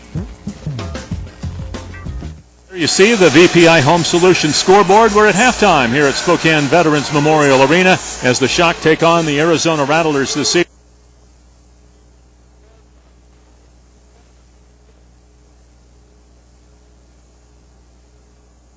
And friends.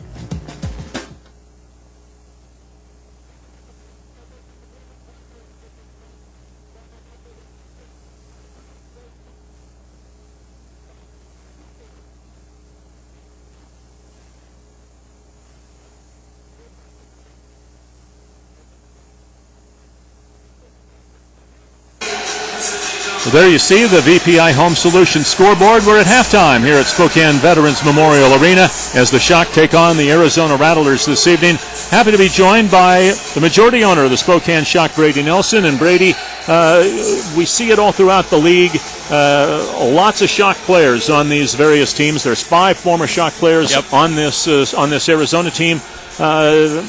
Do you see these guys before the game? Do you wait till afterwards? How do you work that? Well, normally you get a chance to talk to them before the game, and when it's a real intense game like this, I don't like to, everyone's got their game face on. I did see Virgil Gray, played for us for a couple years, and I checked his gloves, make sure they didn't have any stickum on them, and it was good to see him. And we have several former guys all around the league, so really anywhere we go, we have friends, and you fight for a night, but after that, it's, like it always was. It speaks to the quality of the franchise, doesn't it? The fact that so many AFL teams have multiple Shock players?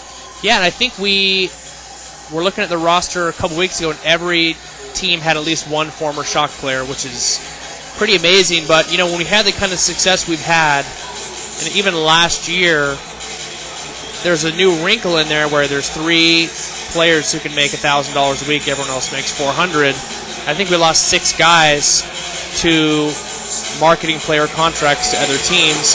Lost 3 to the CFL, and there's 9 really good players that we either couldn't match or just wasn't the right situation. So that's a new wrinkle, which is very, very interesting, and we're working with it. And but our goal has always been to find new guys, bring them in, and always bring in new talent. So it takes a few games to get warmed up, but I think we're getting there. We're gearing up for the July 9th outdoor game at Joe Albi Stadium. It's the Outdoor Classic. What do the other owners in the AFL think about this? Were they a little jealous? They didn't think of it first? Some were a little skeptical, but several of them thought, man, that's a great idea. If anyone can do it, you guys can. And if it goes great, maybe we'll all do a game. So I think no one wanted to play us in that game because I think they thought that'd be a real home field advantage. So we didn't tell Utah that they were that game until we actually announced that their game against us is outdoor. But it's going to be a lot of fun. We haven't talked about it a lot lately because it's been snowing and raining, one of the coldest, snowiest, rainiest springs we've ever had. So we'll start getting that kicked up into high gear here in another month and a half or so, and making sure everyone knows about the outdoor game and we get that thing crazy rocking. I think it has the potential to be one of the coolest, funnest experiences in Spokane in a long, long time. Very quickly, talk about the Premier Pack. It just came out this past week. Yeah, we started a new thing for our season ticket holders and local businesses around town. To be a Shock sponsor, we love all of our sponsors, but sometimes the dollar amounts we're looking for to make an impact, sometimes a little bit too high for local companies. So we've made a new thing called the Shock Premier Pack, where for between $1,500 and $2,000 you can get a program ad, a Jumbotron mention, some TV time, 4 season tickets, and it's a great way to get some exposure for your company. And you only need it's a small enough price to transition to a larger Shock sponsorship if you want one, but 10,000 fans at every single game, course, TV coverage, radio coverage. It's a great way to get some exposure and get your feet wet with the shock. So we're excited about it. If anyone wants it, call our office, and we know it's going to be a big hit. You can also go online for that, SpokaneShock.com. Brady, thanks for the time coming up here at half. Larry, thanks again. You betcha. Brady Nelson, owner of the Spokane Shock, here with us at halftime. When we come back, Josh Ferguson, we'll do a player profile with the defensive back, and that's next here at halftime.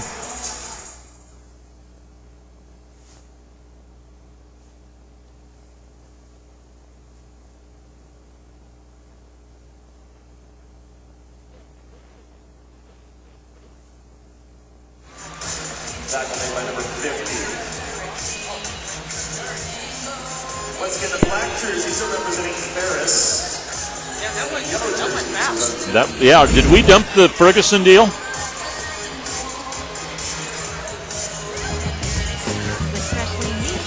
you like your son to possibly play wide receiver in football? Son or daughter, other man? Contact the YMCA. And our students. Number 12 on the quarterback keeper. And 59 for the nice tackle. For the Ferris team. Noodle Express. Here's what happened. We were informed yesterday at our event, the bank that handles all of our affairs with the... Just so you know, YMCA Great Kids Football, these are seventh graders. By a large bank. I grew up in Hayward, California. Well, I spent time in both Hayward and Oakland, California. Baseball was the first sport I ever played. I started baseball at about 6 years old. My dad made me left-handed for baseball reasons. On camera or no? I was born right-handed, and he put everything in my left hand and had me throwing to him left-handed. Taught me how to bat. So I was born right-handed and made a lefty. I was a big basketball player. Well, not a big basketball player, but I'm 5'7", 5'.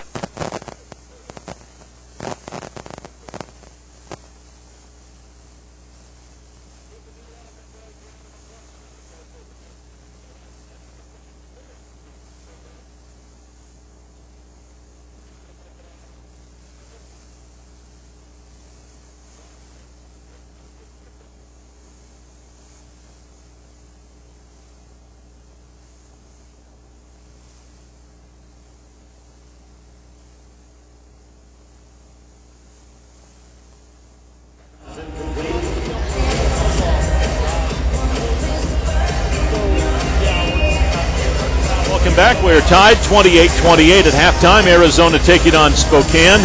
And we've got Grid Kids out on the field as well, getting ready to, well, they are entertaining the fans. See a little interception there. Good job. A lot of fun for the fans and great fun for the kids playing in front of a big crowd like this. Great stiff arm, too, there by number 12, running that ball back. And so let's go ahead to get a little player profile here with Shock defensive back Josh Ferguson. I grew up in Hayward, California. Well, I spent time in both Hayward and Oakland, California. Baseball was the first sport I ever played. I started baseball at about 6 years old. My dad made me left-handed for baseball reasons. I was born right-handed, and he put everything in my left hand and had me throwing to him left-handed.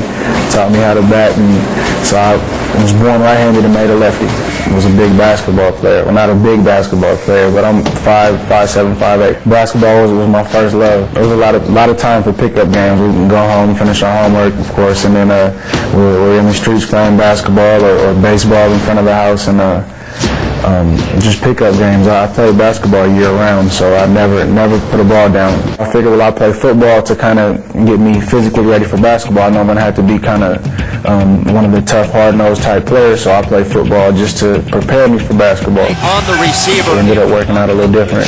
Very nice play by Josh Ferguson.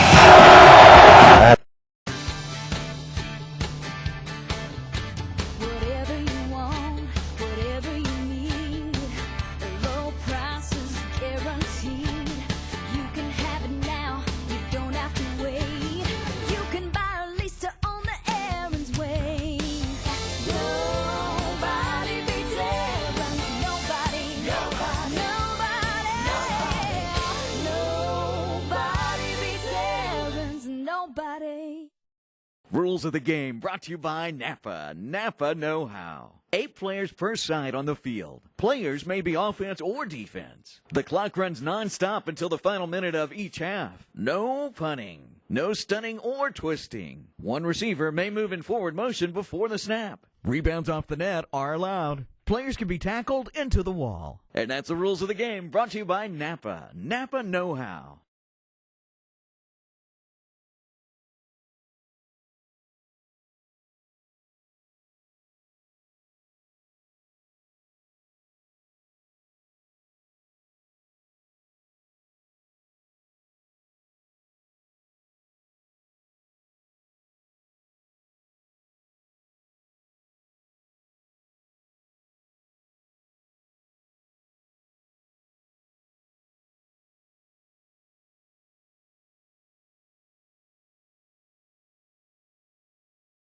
And as long as I'm still playing and blessed to be able to lace them up, I'll keep playing wherever it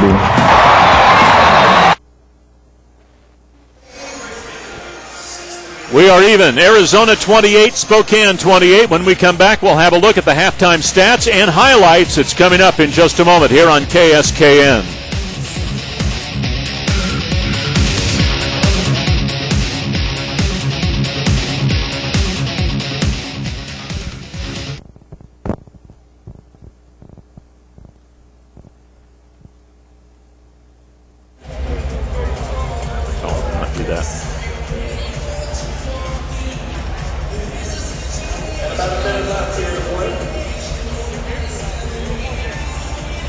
Okay.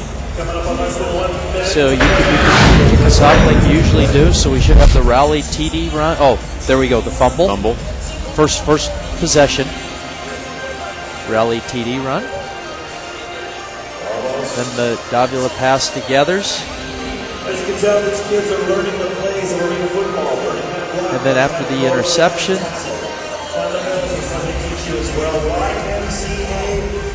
TD run. Answer, tie it up to Orton.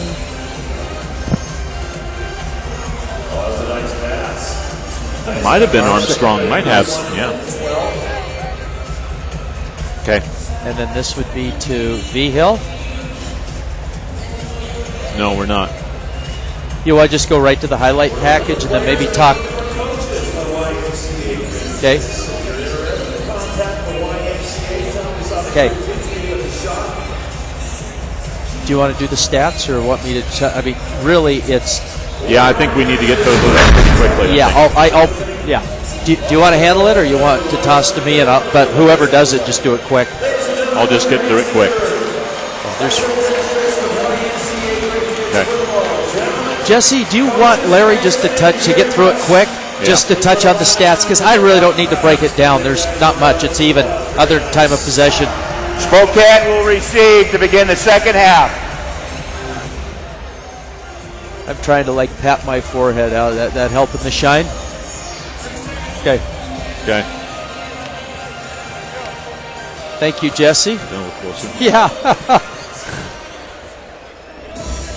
All right, Shock fans, we're heading back in for the second half. We're going to dance for some more dinner with this stand-up cameraman. Moving around the crowd for you, possibly, to give you some wonderful gifts, possibly from Noodle Express. Ain't there this week? It's our VPI Home Solutions game reset. As you look at the stats at halftime, all even at 28. Arizona with a little bit of a yardage lead, 146 to 120. Both squads with a turnover. Big time of possession for Arizona in the first half of play. Both teams really managing the clock pretty well. First half highlights, Mike. We start out. Nick Davila fumbles the ball early on. Spokane recovers. That leads to this. That's the Kyle Rowley TD run, followed by Davila coming back with a touchdown pass to Gathers.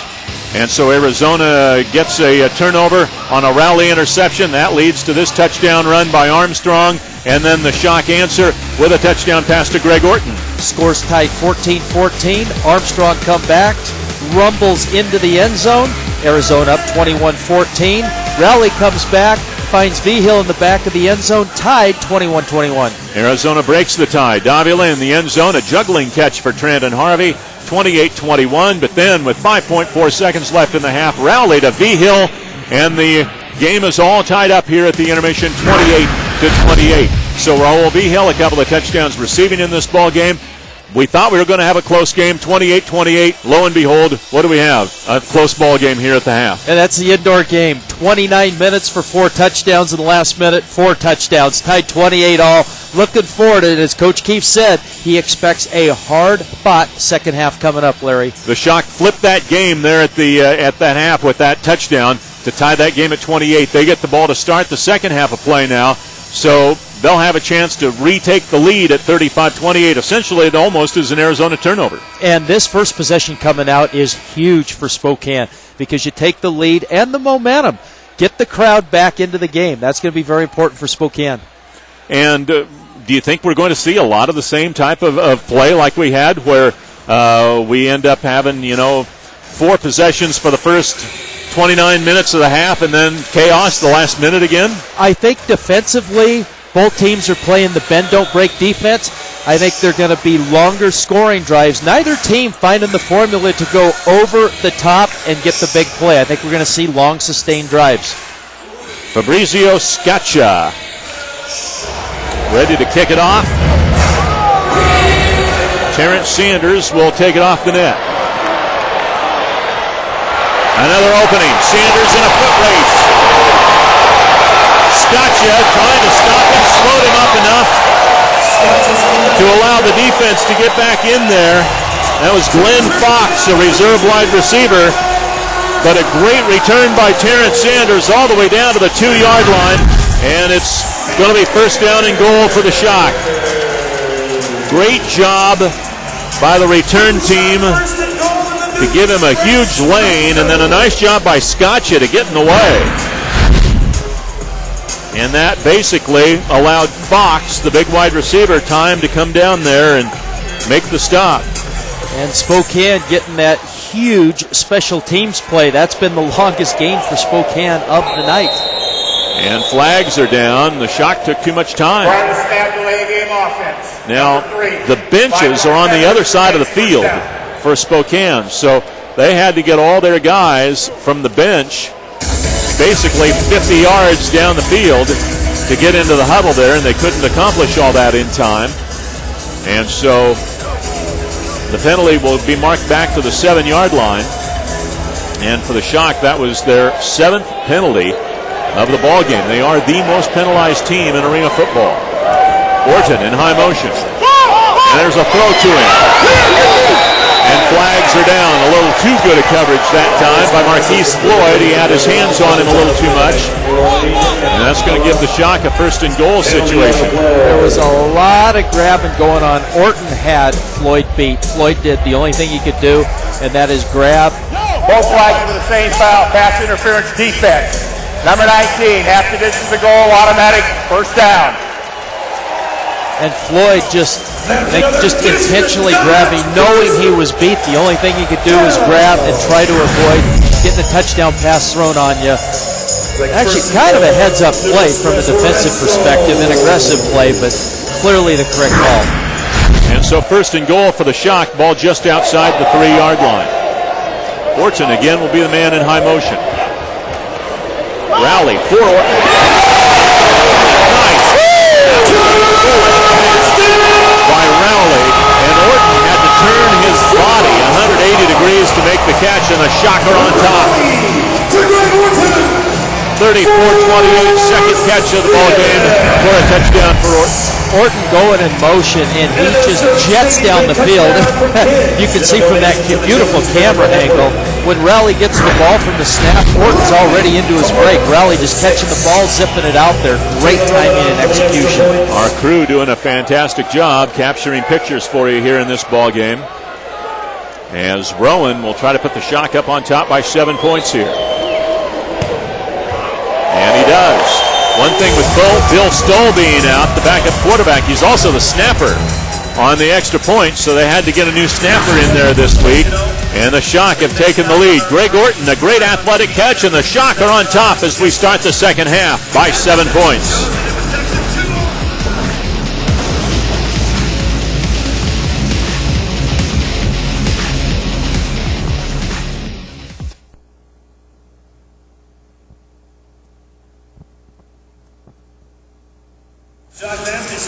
Right? Wasn't it just, the one pass? It was they had the penalty and then a one-play drive. No, that's fine. Let's just I have use that. Thornton 5 for 41, and what was that? Okay, it's now time to reveal the answer in our Well, I mean, do we have his? I mean, is this on the season? he's I'm 6 looking for, at here. So well, right now he'd be 6 for 47 or 6 for 48. What was that? A 7-yard that was TD pass? 4. Was it a 4? So he's 6 today for 45 for roughly 45 yards. I would just, you know what? I would just and keep that, two Jesse. more touchdowns. No. But then I was. He's got 2. But I would just keep that graphic. Then we can add to it, rather than change everything. This was the numbers coming in. No. But here were his numbers coming in, and today 6 catches, 45 yards. Okay. Yeah. No, that's good. 6, 45, and 2. Okay. Once again, thanks to our game night sponsor tonight, Rockstar Energy Drinks. They sponsor the Spokane. David, you got the Spokane Shock Dance Tea trading cards tonight, brought to you by Rockstar. Greg Orton, Agent Zero is what they call him, and it's 35-28 in favor of Spokane. Where's the number O? Also probably for Orton. O for Orton. Zero as well, and Agent Zero, the nickname. Here we go. Kickoff off the netting. Here comes Virgil Gray. And he gets taken down. That's a great job by Richard Dodd-Masters to fight off a block and knock down Gray on that return. So there's Orton. Came into the game as the Shock's leading receiver. A breakout year for him. Just huge numbers Mike coming in. And then today he's been very good as well. Yeah, tacked on that season to date, tacked on 6 catches, 45 yards, and 2 touchdowns to those numbers. Orton's putting together a very impressive season. You can see he's on his way to averaging still over 100 yards per game on the season. Yep, those were his numbers through the first 6. Here's Davila, a quick throw to Windsor, and again a nice job of tackling Windsor after the catch and not allowing him to break a tackle and gain 5 to 10 more yards or even more than that. He gets about 7. Ferguson knocks him down. Windsor's numbers in the first half, 8 catches, big number, but a paltry 56 yards, 7 yards per catch, about half his average. Spokane defense doing a fantastic job containing Windsor. Yeah, he averages almost 13 yards a catch coming into this game. Davila on 2nd and short. Fires to an open Harvey for a first down near the midfield stripe. Josh Ferguson brings him down. Our halftime interview. Last year, a 2nd team All-AFL pick playing for Chicago. Davila, you can see, stands really tall in the pocket. Kind of a 3/4 slinger, but again, really accurate. Right in the 25-second equipment timeout. 25-second equipment timeout for the Arizona Rattlers. We have some confusion here. I thought I heard the referee say something about a timeout. Well, no helmet. Ferguson didn't have his helmet on. So no bonnet, no play. Shock fans, you know that more safety of the players, that's a good thing, Larry. I don't think I'd want to be out there with a helmet on, but I especially wouldn't want to be out there without a helmet on, although there's a lot of people who say that no blows to the head would do me much harm anyway. I guess there's not much left there to harm. Davila to throw. End zone for Harvey. Good coverage again by Ferguson. Very small window to throw to, and when you're dealing with a 30-yard or more pass that time, it's very tough to thread something into a very small window.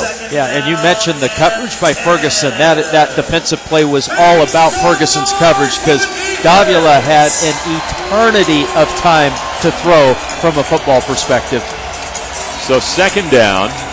10 yards to go from midfield for Arizona. Windsor will go in motion. Short drop, quick throw, Harvey. And again, they can't break the tackles.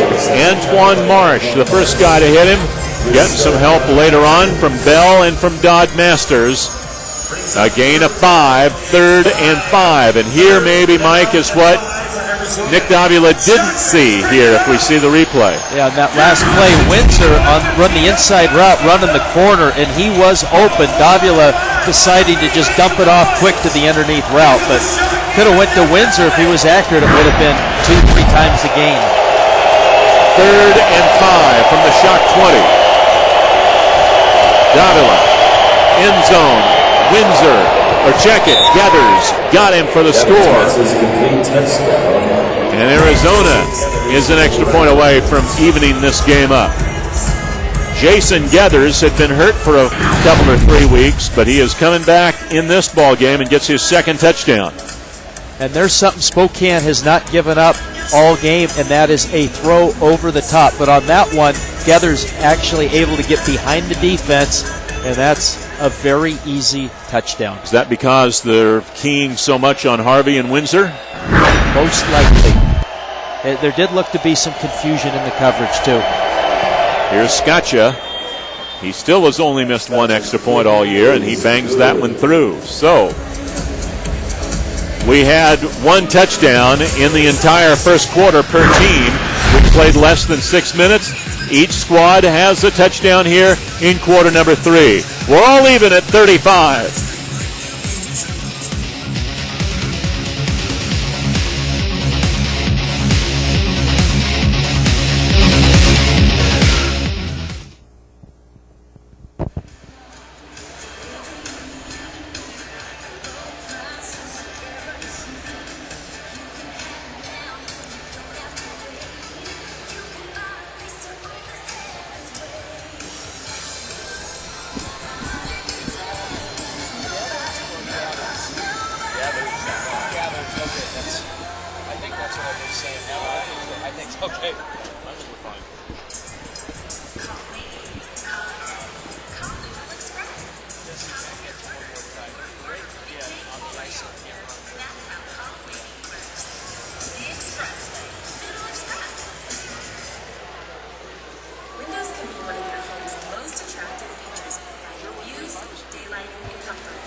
It's our VPI Home Solutions scoreboard, 35-35 in this one.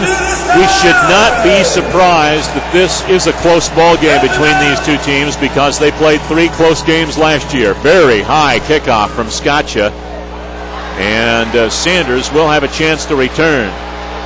And a nice job. He gets out over the 10 to about the 13-yard line, and the Shock will have good field position to start this drive. We do have a man slow in getting up, but it'll be a Shock ball. Everybody's going to be okay. McCullough slow in getting up. This series, 3-0 in favor of Spokane, but 3 close games last year. Average margin of victory, roughly 5 points. Yeah, it's every game last year was a battle between these two, and culminated with that playoff game in Spokane, that win over Arizona that launched Spokane into the playoffs, and then ultimately that AFL championship. Rowley on first down for Orton. Threw it just a little bit behind him, but I think if that had been leading him, it would have been into the belly of Kevin McCullough for maybe 6 coming back the other way. Better to go with the safe incompletion than take a chance and try to create that great catch. You've got 4 down, 2nd and 10. A harmless incompletion does not hurt you. There you see Marquise Floyd, an outstanding defensive back. For the Rattlers, in motion will be Greg Orton on 2nd and 10. Rowley with some time for Sammons, and a first down up around the midfield stripe. Now earlier, that same route, there was the out route to V-Hill, and Orton was going up the field on a corner route. Just like Davila checked down underneath, Rowley did too. Orton was wide open on that corner route deep down the sideline. Hill getting a series off here as Salmons, Kalanamoku, and Orton are the receiving crew, and Kalanamoku will go in motion. First down for the Shock. Rowley under pressure, throws. Kalanamoku, touchdown, Shock.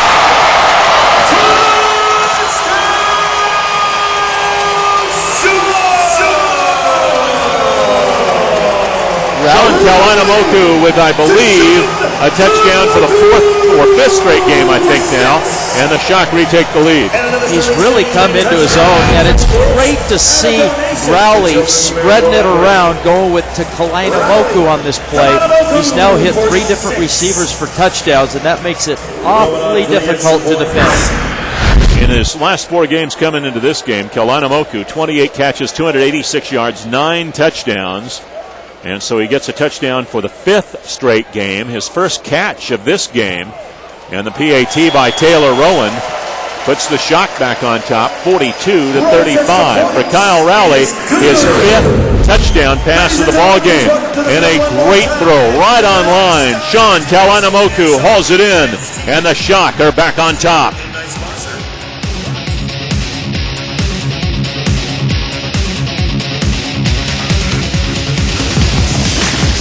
Well, I tell you, this is now high scoring. They're going over the top. They're beating guys over the top.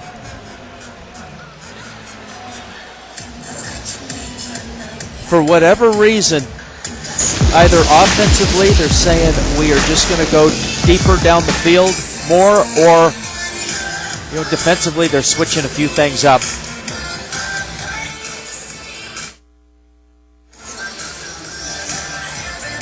That's efficient.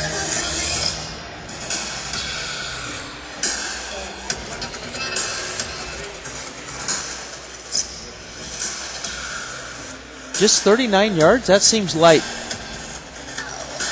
Oh, well, remember they had 2. Returned it down to the 2. I was just talking to Larry. Oh, yeah, that's right. That's right. Yeah, okay. Yeah, that'd be okay. Yeah.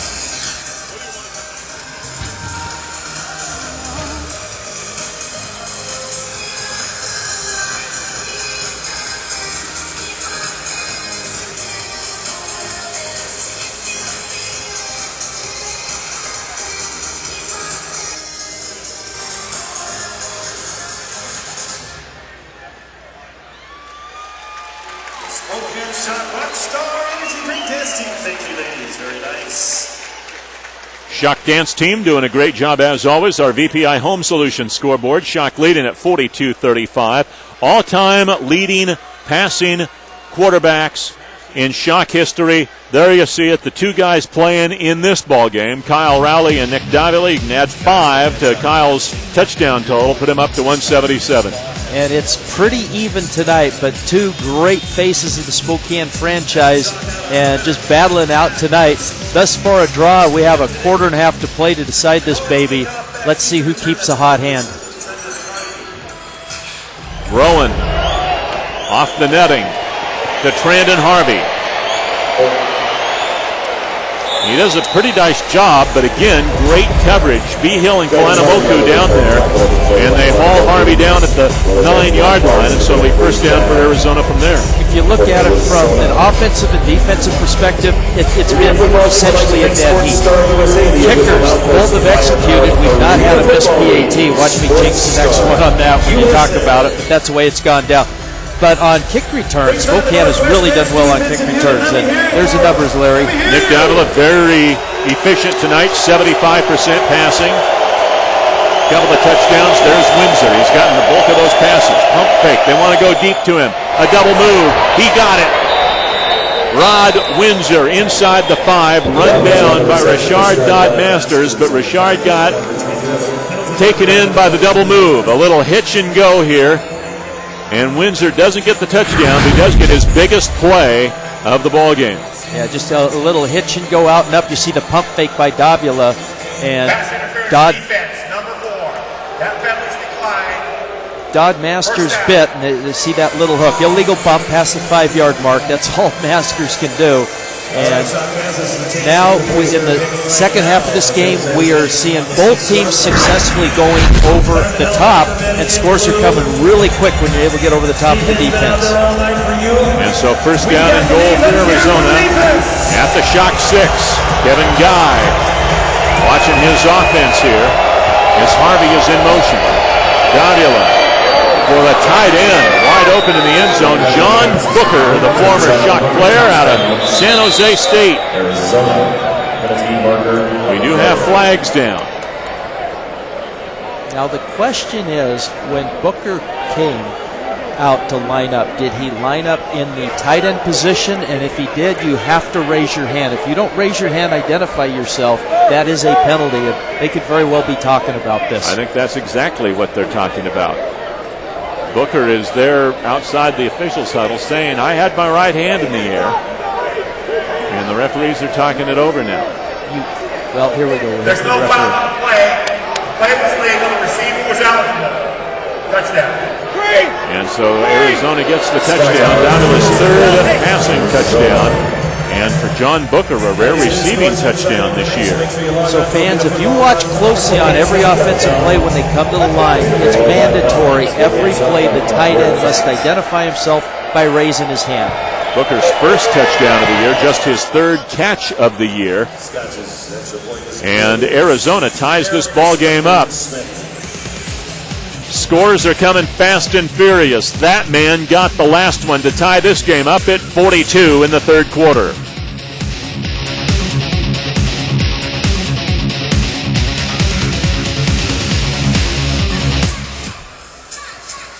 The official spa of the Spokane Shock, Highlands Day Spa, Post Falls, Idaho.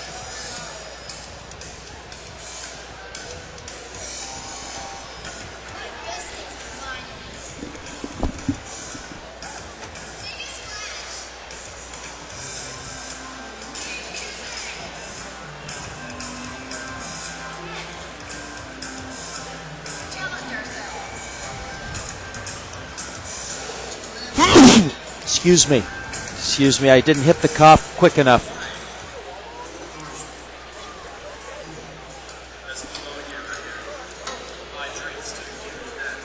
Okay. That's a good quote. That's good very for this timely. time of the game, especially. That's outstanding thought. Okay.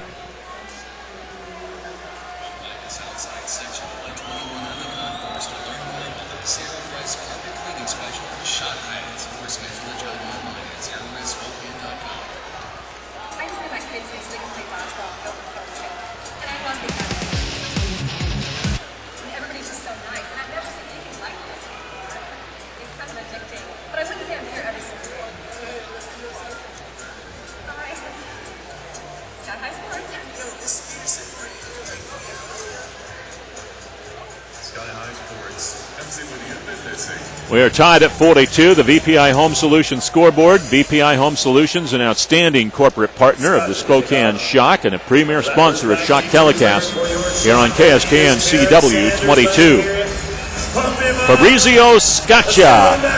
I'd say he has a chance to be Italian.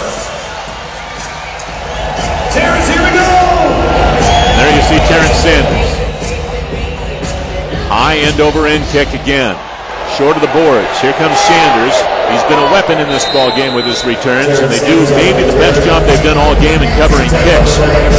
Does the Rattlers, they hold Sanders down at about the 5-yard line. The chainsaw, Kevin McCullough, on the stop. Rob Keefe, Mike, had a great quote coming into this ball game, and it's certainly playing out this way as we have this ball game. This, by far, is the biggest game of the season, and it's going to take more than just showing up to get a win. And we've seen that. You knew there was going to be playoff intensity, rivalry game, grudge match, and a game Spokane just needs to win. Flags are down as the throw goes to Salmons on the boards, pushed out by Riley Swanson. And when the flags thrown there,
from the 12 or 13, and they wisely choose the 1st and 5.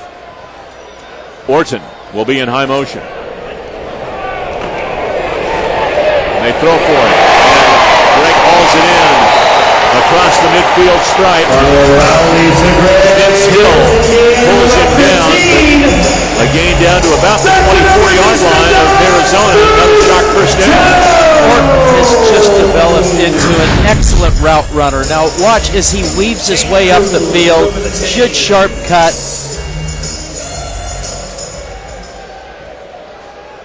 Then on the far side of the field, we've got the crossing route underneath. And checks off underneath. 15-yard pickup on the play, and here on first down, it's Salmons down to the 11-yard line, a gain of 13 yards on that one. So if we go back to the last play, we saw, not this play, the play before, the pass to Orton, we saw the play to Orton, and then on the backside, we see two well-covered receivers. So Rowley scanning the field, working his progressions, coming back to Orton. That is finding the open man. Great job by Kyle Rowley. So first down and 10, shock at the Arizona 11-yard line. Orton again, the motion man. Rowley looking end zone, throwing end zone. Vince Hill is having a hard time with Mr. Orton. And that'll be a pass interference penalty in the end zone and give the shock a first and goal. Pass interference defense. Number 6. After this is a goal, automatic first down. So the penalty will take it down to 5.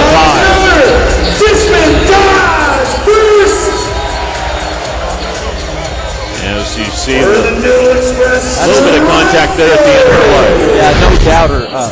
Orton's trying to get around to the inside and just held by the defensive back. 2 flags on the play, pretty obvious. First and goal now from just outside the 5-yard line for the shock. V-Hill in motion. Rowley looking for him. No, throw short. Well, he did throw it short across the middle. And the pass incomplete. A little crossing route there. Salmons bounced to the outside. V-Hill went to the inside. I thought he was going to throw the outside route, which I thought was V-Hill, but he threw inside, which was V-Hill, and it's second down. And that play is designed for a little pick action. Gets pretty tight there in the goal line. But V-Hill just kind of hung up, and by the time he snaps his head around, just simply have an incomplete pass. So second and goal. V-Hill in motion on the bottom of the screen. Rowley has time. Throws and that's the third touchdown of the game for Raul V-Hill. And the shocker back on top, 48-42.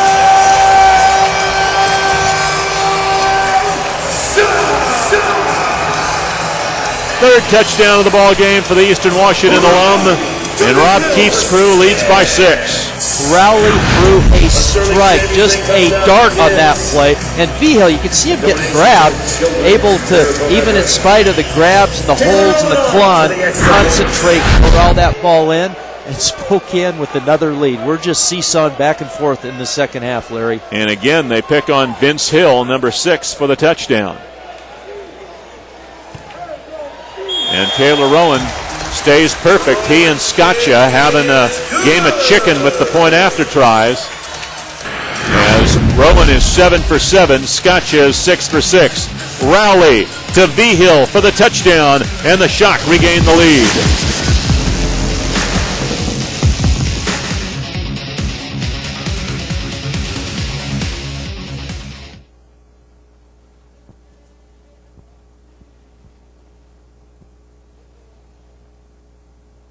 Contestants tonight, give it up for Miles and the Red Gloves. Wow. Both quarterbacks have been outstanding. Let's get Rowley's numbers updated too. Timber Creek Mailboxing. Let's get it on! Yeah, this will be an interesting quarterback comparison in the second half. There we go.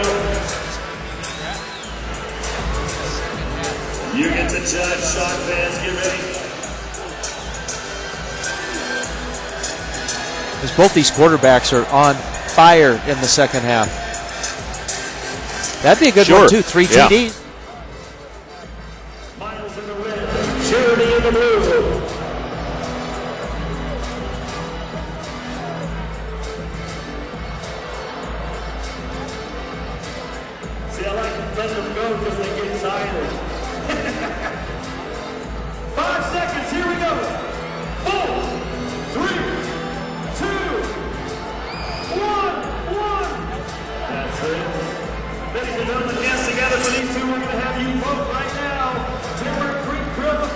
boxing, did you think it was Miles in the ring?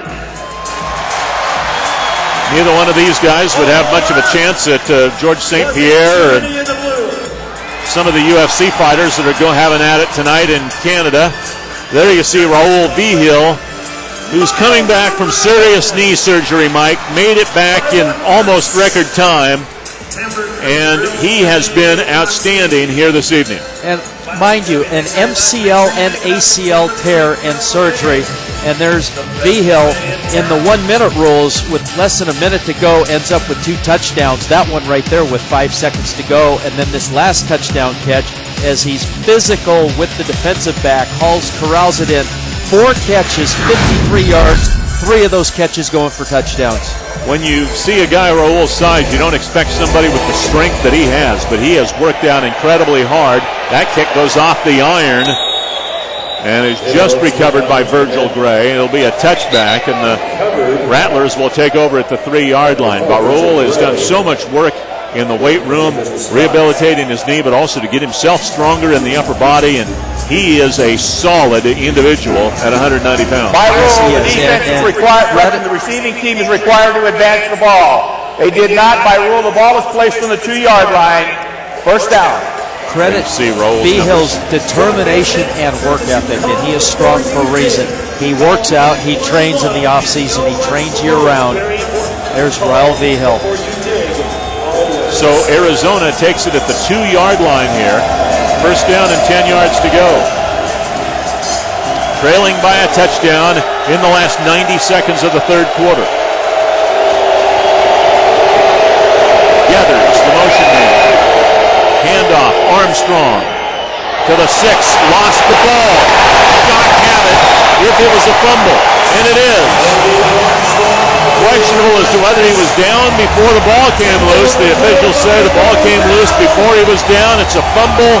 Arizona doesn't like it. Their second turnover of the ball game. This may change the game. And this is Spokane's opportunity. They catch a break. I'd say they create a break by stripping the ball, coming up with the turnover, and they've got a chance to go for the jugular right now. And the goal line bandits. I'm sorry, Mike. Goal line bandits giving it to the Arizona players as they come off the field. Goal line bandits always give it to the opposing team. They're strategically located right over the opposing team's bench. Fun group of guys and gals. 9-yard line is where the Shock have it, trying to make it a 2-score lead for the first time in the ball game. Rowley, incomplete, looking for Vigil. Contact in the end zone, another flag. Well, we've talked about, like on that last TD catch from Vigil, how they're grabbing, clawing at him. If you can't stop him, grab him. But it's going to cost you a flag, and that's what happened on this last play. And pass interference defense. Number 21, after this is a goal, automatic first down. The Arizona secondary right at the goal line, talking it over. Swanson, Floyd, and Gray out there right now. The Shock beat Vince Hill like a drum the last possession, and so he's not in there right now. Arizona, one of the least penalized teams in the league. They've had a lot of penalties today, and a lot of that is because of the pressure Spokane has put on Arizona. Still 7 seconds on the play clock. Vigil in motion. Rowley looking end zone and fires it over the head of Colorado out of bounds. Nobody open there. So that's where you miss White. 6'7" Marky White, if you're there, you're going to have a chance. But with Kalina Moku, you just don't have the passing window. Smart defensive play by Rowley. Throw it away. Can't have an unnecessary. That is the end of the third quarter. And we have reached the end of the third quarter of play. Spokane has a chance to put a big lock on this ball game, or a big advantage in this ball game. The Shock trying to take a 2-touchdown lead. Neither team has had more than a 1-touchdown lead in this ball game. Nick Davila versus Kyle Rowley right now. Shock on top, 49-42, going to quarter number 4.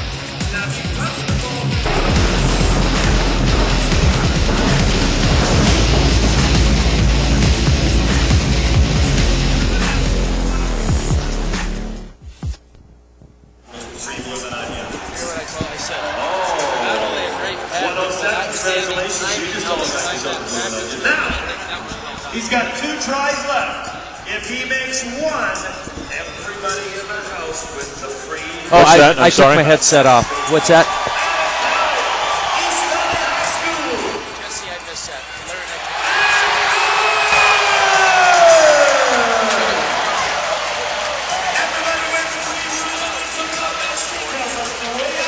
They're on offense playing. That's right. Okay, cool. I said that. I want to reset. Now, we got more fun into the crowd. It's time for the Paul B. Sand Kiss Cam. You're on Kiss Cam. Look at the wall. Hey, you two. Look at the wall. It's you. Hey, you're on the Kiss Cam. Hey, you're on the Kiss Cam. Guess what? Hey, you're on the Kiss Cam. Okay. Kiss Cam. We call it the Kiss Cam. It's the Kiss Cam. There we go. There we go, Larry. Okay, you're next. You're next. Wait. There we go. Oh, yeah, it's me. That's me. Paul B. Stan Kiss Cam coming up. It could be you.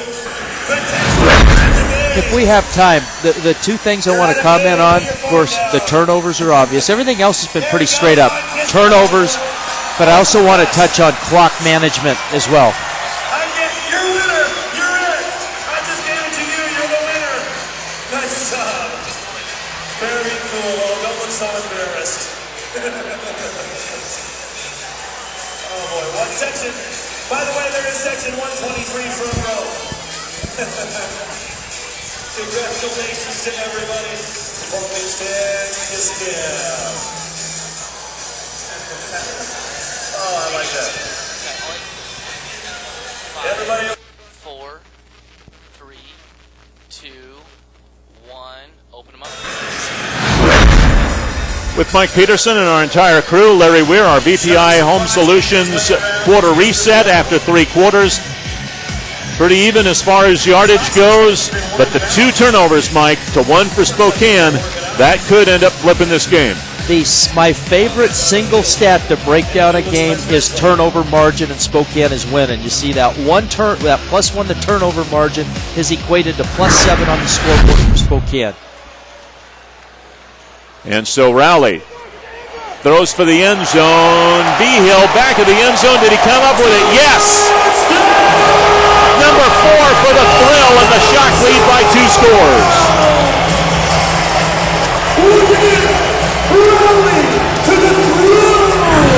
Great pass where only Behill could catch it.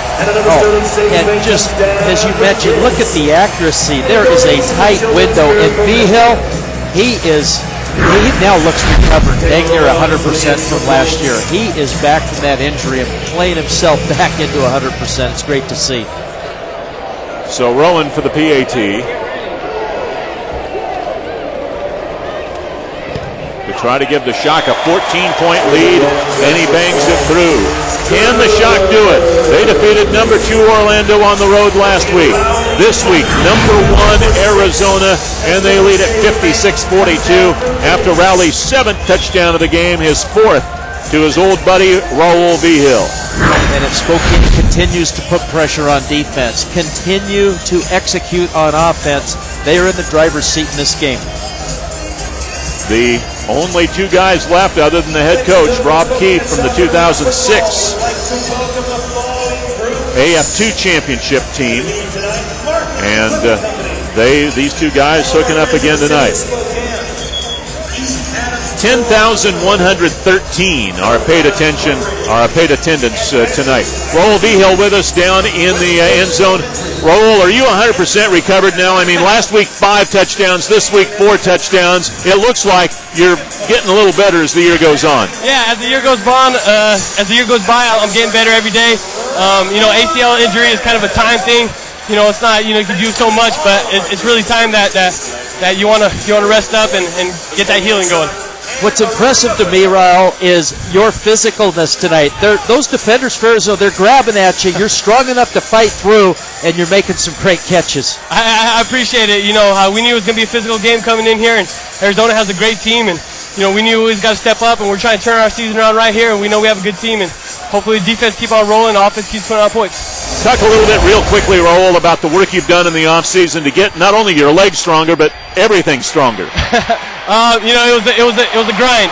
You know, there was times when I was getting frustrated. There was times when I was making progress, and you know, it was an everyday thing. I had to stay motivated, and you know, it was tough. I was in there 3 times a day sometimes, a lot of pull work and a lot of extra work that nobody knows about. All right, well, congratulations on a great game so far. Best of luck rest of the way, my friend. Thank you, I appreciate it, guys. You betcha, Raul Behill. There you saw a nice tackle there on the return that helped probably save a touchdown as they were running loose on that return. Yeah, the proverbial shoestring tackle to save a touchdown, as you mentioned, Larry.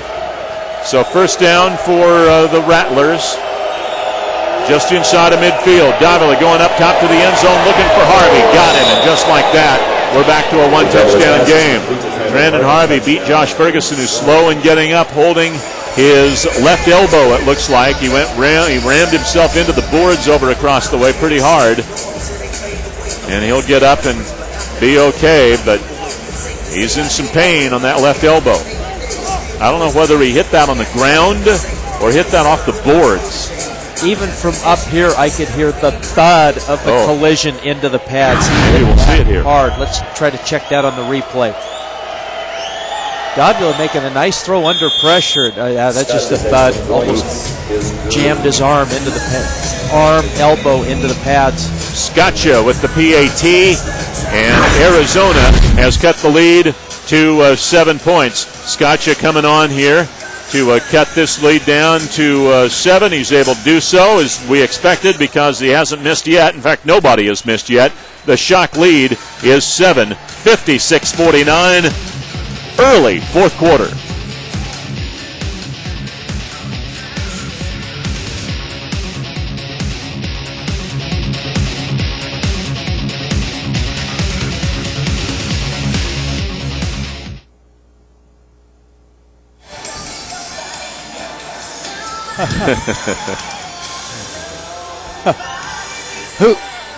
Who caught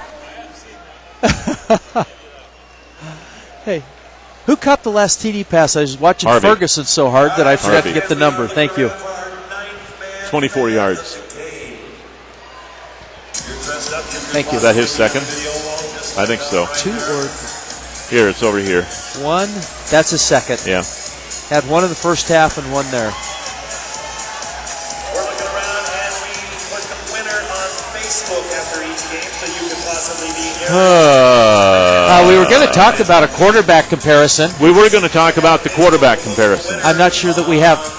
No, we did not. And we can add one more to We Davila. did the team comparison, and with Davila, I don't have updated numbers. Crazy's here tonight. Hey, guess what? There she is. Is that our third quarter? Could I grab one?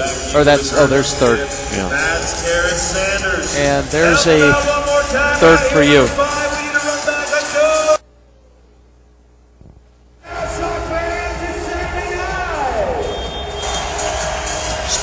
On the VPI Home Solutions scoreboard, Spokane on top, 56-49. VPI Home Solutions, a premier sponsor of the Spokane Shock. Scotcha will kick it deep. High off the netting. Sanders, another opening. And I thought he hyperextended his knee there at about the 10-yard line. Yikes. Boy, I thought he was trying to cut back at the 10. Boy, I thought for sure he hyperextended his knee on that one. And if he could have made that good cut, I think he may have been gone again. Let's watch. That's always scary when it looks awkward and that leg's involved. You hope a knee isn't going to blow out on someone. Let's watch the right leg, right foot when he cuts. I think that's where he. Yeah, right there. No, I thought his left one was what he was going to, and he went down probably to help save him injury. Yeah, that right foot, right knee went down. So So Rowley throws a little screen, and it's nearly picked off. And a great read done by Marcus Tillman, 6'4", 275 out of Mississippi. He was all Southeast Conference freshman in 2006 on the freshman team. And he very nearly did a nice job to knock that ball away. Yeah, literally sniffed that out. Spokane got significant yardage in the first half on that play, but no go on that second try.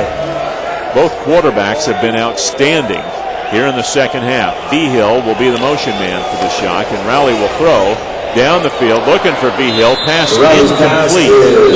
And so it's going to be third down, but flags down on the play. We'll have to wait and see as to what this is going to be about here.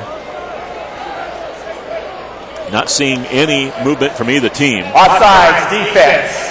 Number 49. They are in the bonus. That's a 5-yard penalty and an automatic first down. So when the referee says in the bonus, what that means is they're hit their limit of first downs or offside penalty. You get one just a 5-yard penalty. Now it's a penalty and a first down. And it works both ways. After 3, offensively or defensively, that bonus penalty takes effect. So from the 19-yard line, first down for the Shock. Rowley looking for Sammons, throws it to him. Oh, man. Sammons got taken over backward there. And they're wanting the training staff on for Sammons, but he is getting up, and I don't know how. Wow, I am amazed. An ankle wasn't broken, a leg wasn't broken, or a knee wasn't blown on that one.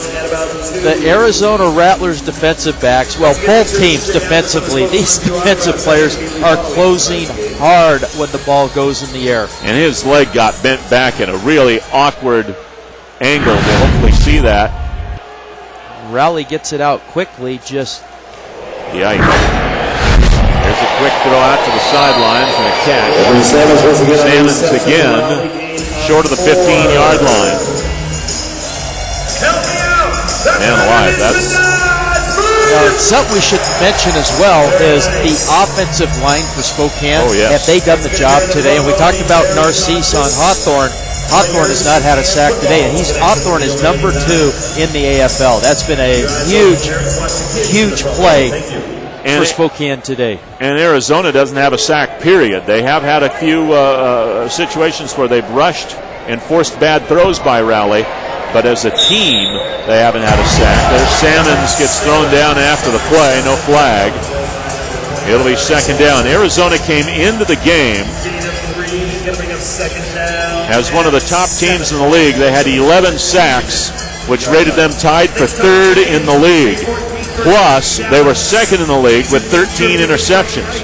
In this ballgame, they do have an interception, but 0 sacks. So credit that offensive line of Narcisse, Leiritz, Masoon, and Osai with a good job. Rowley, end zone, wide open. Greg Orton, touchdown, Shock.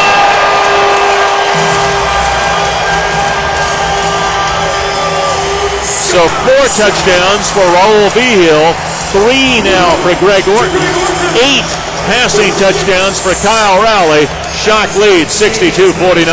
If we get a chance, watch this pass route. You see in the middle of the screen, Orton in high motion, and Abel, as he's going full speed vertical down the field, actually go lateral to avoid the bump, and then makes the athletic catch in the end zone. I love Orton's route running. He's just getting better by the game. And Arizona not playing that great defense there, as Floyd was way late in rotating over into that area. Taylor Owen stays perfect. He is 9 out of 9 now in the ball game. 8 touchdowns, as we said, for Rowley. 3 of them to that man, Greg Orton, and the Shock lead by 2 touchdowns.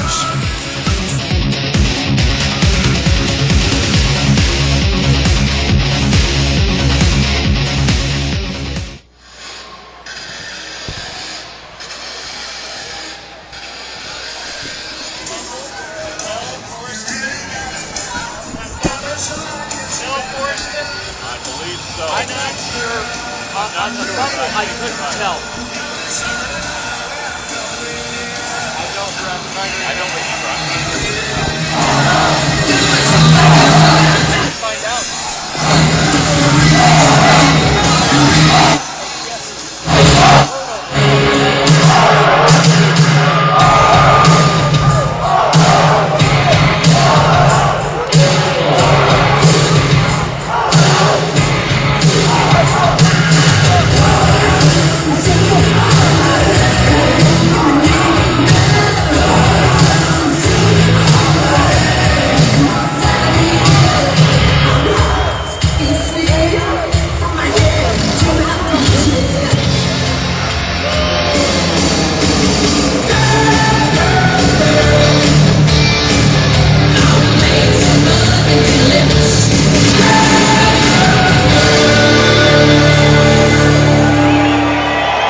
team. Very nice, ladies. Thank you very much. All right, you might have heard the goal line band. Let's get it going down there. Let's get it going one more time. On the VPI Home Solutions scoreboard, 63-49 Shock with the lead as the dance team celebrates with a dance routine between plays here. Virgil Gray, he and the entire Arizona secondary has had a rough time with these Shock receivers here especially in the second half. Taylor Rowan, outstanding job kicking, will boot it down the field. And Kyle Rowley, just a hot hand. If you look at what he did last year against the number 2 ranked team in Orlando, 8 TD passes, 2 touchdown runs. Today, 8 and 1. High end-over-end kickoff off the iron, and it'll bounce out of bounds. That ball took a hard left turn as it bounced off that iron, hit the ground, and went right out of bounds. So Arizona will start out at their 5-yard line. That's the Taylor Rowan we know from last year. Last year, Rowan was uncanny finding metal, and he's found it twice today. And you find metal enough times, you're going to create turnovers over the course of the season. So the Shock with a 2-touchdown lead. Nick Davila has to answer here, and we're starting to get toward time where you start thinking about onside kicks as well. Harvey in high motion. Davila finds Windsor open on the boards, but again the Shock doing a nice job to limit his damage after the catch. Rashard Dodd-Masters over there, but it is a 14-yard pickup and a Rattler first down. Windsor is racking up huge numbers. Out of the hurry-up, flags down. Davila for Windsor again. Another first down throw and catch. He's inside the 20 if they give him forward progress. Let's see what the penalty is going to be here.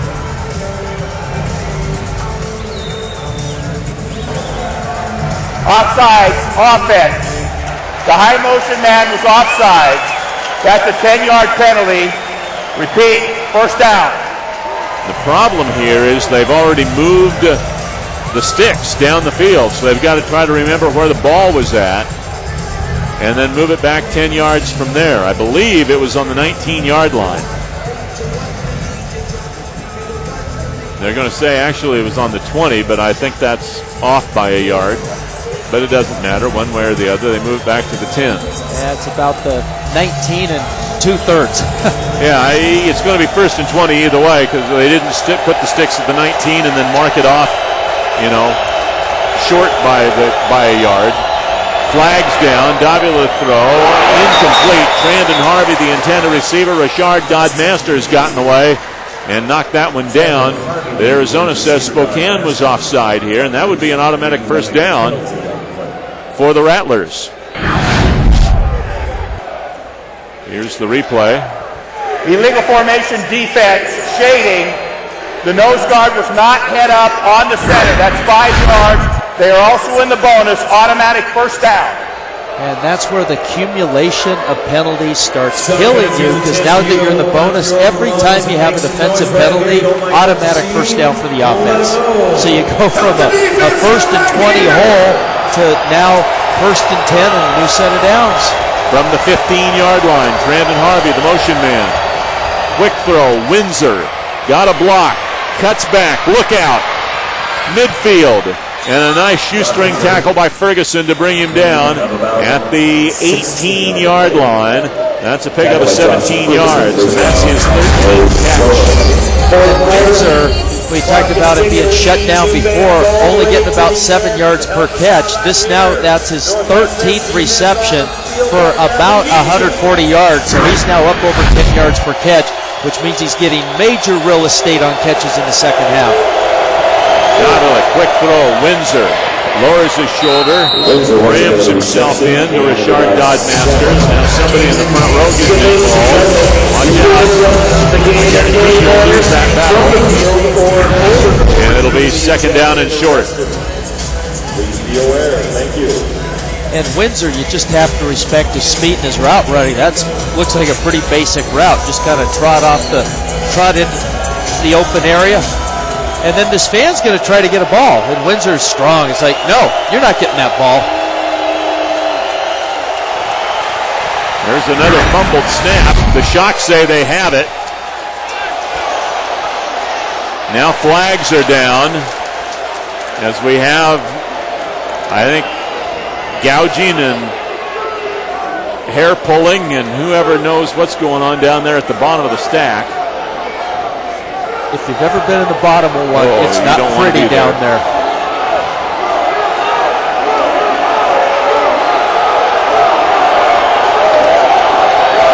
The officials talking it over as to whether this is a fumble on Arizona and Shock football.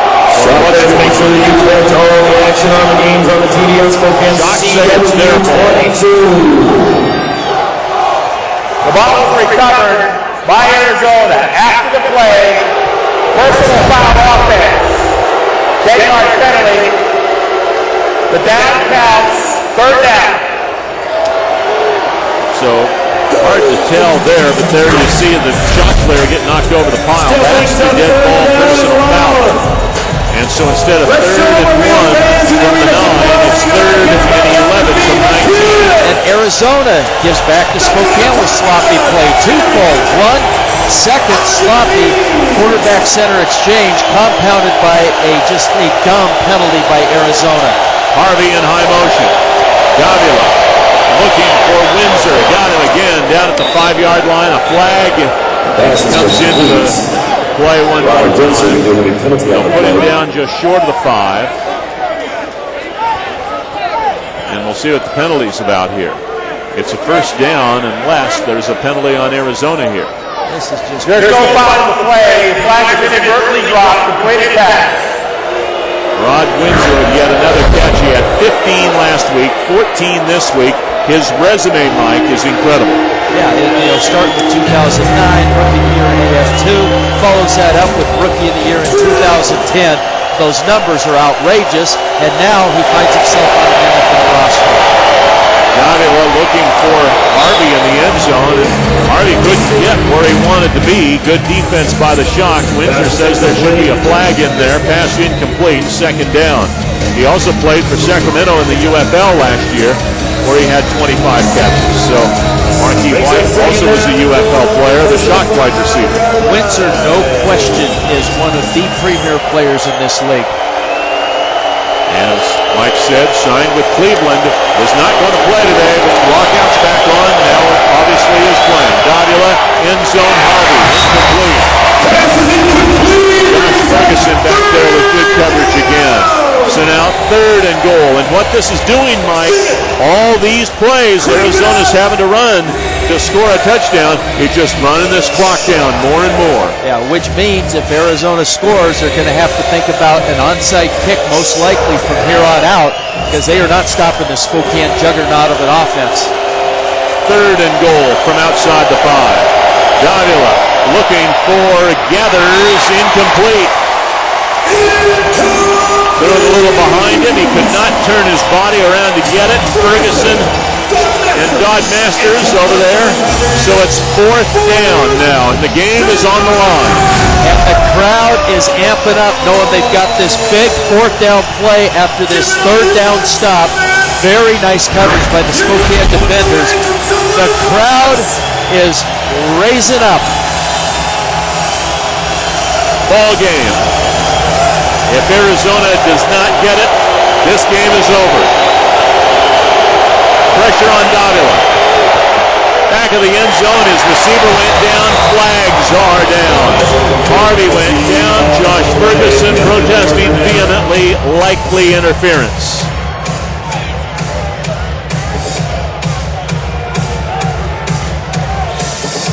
Again, a long conversation.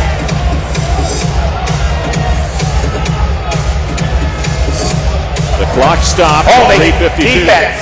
Number 2. Half the distance to the goal. Automatic first down. Not pass interference, but holding ends up being the same difference. Half the distance to the goal and an automatic first down. You just can't make contact after 5 yards if you're a defensive back with the receiver. That's what happened on that last play. But nonetheless, the clock is now a major factor. First and goal from the 2. Armstrong trying for his 3rd touchdown, and he gets it. Odie Armstrong, the battering ram out of Oklahoma. Actually, Northwest Oklahoma State. That's his 3rd of the game, his 9th of the year. Good lead blocking there. And it's a 63-55 ball game. Clock continuing to run. Nearing the 3-minute mark. Scotcha with a clutch extra point. And so Arizona is in the game. Likelihood of an onside kick coming up. Arizona 0 for 1 coming into this game, 0 for 1 in this game on onside kicks. That's what's coming up when we come back.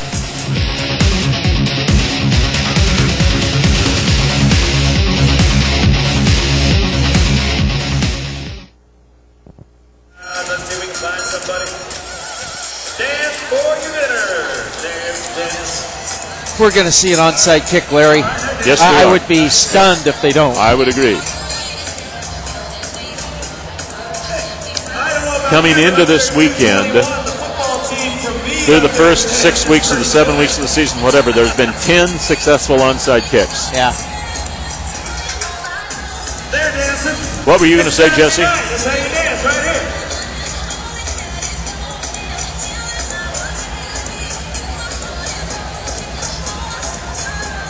A lot of good dancers we got in here tonight. Okay. Okay. I mean, to me, the play of the game is that defensive strip and turnover. Congratulations, you two. We're going to find our winner right here. Here they come. Yeah, that's fine. Congratulations, you're our winners. Came to a shot football game and won a prize out on TV. Everybody saw you. There's your Monday at work. Not a bad weekend. Schlotsky's dance for your dinner. Scotcha kicking off. Terrence Sanders back to return. 4th quarter. Get ready. On the VPI Home Solutions scoreboard, it's a 7-point shock lead. Onside kick, likelihood coming. Arizona 0 for 2 on the season. So far this year, coming into this weekend, there have been 10 successful onside kicks in AF2, and Behill's going to get his 5th touchdown of the ball game. What a smart heads-up play, Mike. He just runs in, doesn't wait for the ball to get to 10 yards, just grabs it and runs it in for the score. That is a veteran play. High IQ from a football perspective. And Larry, you called it. Rather than wait for the ball to come to him, he went to the ball. He fielded that like a major league infielder and just waltzed into the end zone. Kickoff return for a touchdown. Again, only 10 successful onside kicks coming into this weekend. And Roll stepped right inside number 4 of Arizona. You see it right there, Virgil Gray, the former Stock player. If Raul doesn't, if he stands there and waits, Gray might beat him to the ball. But he went for it, got there before Gray did, and the shock lead is 14. What I don't understand, typically you see the pop-up kick, which creates more time for the defense to get down there. That was a pretty weak onside kick. And Behill took advantage of not much of an onside kick. Closed on the ball and just trotted into the end zone. I am amazed that teams just don't line drive it right to somebody and try to bounce it off of them. Here is our winning moment of the ball game, being brought to you by Northern Quest Resort and Casino. Behill stepping in front of the Arizona defense and just grabs that ball, picks it like a apple off the tree, and takes it on into the end zone for the touchdown, and the lead is back to 2 scores again, 70-56. Thanks to Northern Quest Resort and Casino for that winning moment play of the game. If he botches that, it's a free ball. It doesn't have to go 10 yards. If you touch it on offense and you botch it, that's a free ball. So yes, it is. If he doesn't make the play there, then it's big problems for Spokane. Shock, you don't have to wait very long for the next home game. It was 4 weeks between home games from the last one to this one, only 2 weeks to the next one. It's coming up May 14th. The Shock host the Dallas Vigilantes. Tickets on sale. Call 509-242-7462. Extension 1, the Shock against Dallas, May 14th here at Spokane Veterans Memorial Arena. Rowan to Gray. A hole opens for Virgil. He's across midfield. Is thrown down by Sanders. We also have an injured Shock player. Teams is hurt. Teams. And they're asking for the training staff to come out. And so we'll have a stoppage of play here while Teams is slow in getting up. That's going to necessitate some moves in the secondary as the Rockwood Clinic training staff comes out to have a word. Rob Keefe. There you see Teams with the training staff. Rob Keefe is gathering his defensive backs. And now he's going to go check on Teams. Alex wants to stay in. He's not going to be able to. Teams initially appeared in a lot of pain, and hopefully that's just a sting or something to the shoulder, the arm, or the hand. But walking around, he looks okay. If you're a Shock fan, you're any fan looking at the safety of these players, you just breathe a sigh of relief when a player appears to be potentially seriously injured. They walk away. Sanders is in the secondary to take over for Teams. From the 24-yard line, Davila at the Shock 24. We're going to have an offside here on Kareem Smith. They've moved him in over the nose. And he gets called for the offside, and that's going to cost his team some yardage and a first down. Here's the way the standings look coming in. Arizona obviously on top. Defense, number 58, contact. Then San Jose, they are in the bonus. Utah at 3-3, and Spokane at 2-4. The Shock were 1-4, having to play number 2 on the road, Orlando, number 1, Arizona at home, and they're 2 minutes away from coming out of that 3-4, which is, I think, better than anybody could have expected. And next week, let's not forget, Arizona plays San Jose, so 2 teams ahead of Spokane. Someone's going to get tagged with a loss next week. Windsor on the sidelines is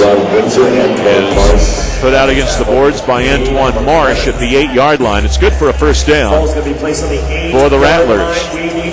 Clock running, nearing 90 seconds remaining. The Rattlers going in a hurry, and again, Kareem Smith's going to be offside. Davila will throw it up into the stands to stop the clock at 1:28. And are we going to have another penalty as well? Yes, we are. A roughing the passer penalty, too? Well, because Bo Bell hit Davila late, but I don't see a flag down there. But we're going to have offside. Defense, shading. The nose guard does not head up in the center. That is a half the distance to goal penalty. They are in the bonus, automatic first down. So you get the explanation. And the ball marked down to the 4. Yeah, Kareem Smith was lined up in the nose guard position. In the indoor game, you've got to be head up over the center. He wasn't. He lined up in the gap and got called for the flag. First and goal from the 4. Harvey in high motion. Davila. Incomplete. Looking for Geathers. And that probably is going to run the clock down to a 1-minute warning. Josh Ferguson on the coverage. Josh Ferguson has had an outstanding game in there on the coverage. And we are going down to the 1-minute warning.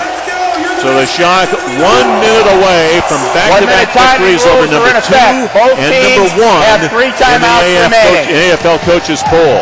Shock lead it by 2 touchdowns with 1 minute remaining.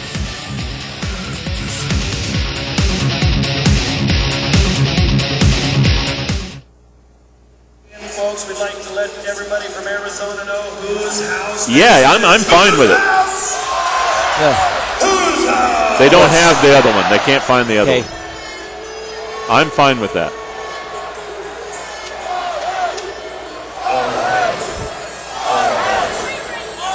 I'd say any one of them. Any one of them. Keith would be my preference, Keith, number Rowley 1. or V-Hill. But I'll settle for anybody. I'd like to hear from Rob. Or multiple guys.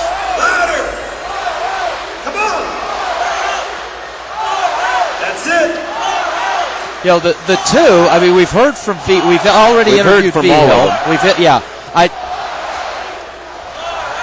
Keep it going, crank it up right here. Well, and I'd like to hear from Andy Olson, too, Yeah, the that's offensive fine. coordinator, because they're really clicking on offense now. And, you know, I wouldn't be opposed to hearing, you know, instead of one of the guys we've already heard from, hearing from like an Antonio Narcisse or something. That's where I was going to, Narcisse. Talking about that, because he's flat shut down Hawthorne. Mm-hmm. And do we want to go back to the keys and do a quick breakdown of the keys of the game? Or too late to do that? Or do that in our recap? Yeah, that's fine. That's fine, yeah. Oh, yeah, I like that.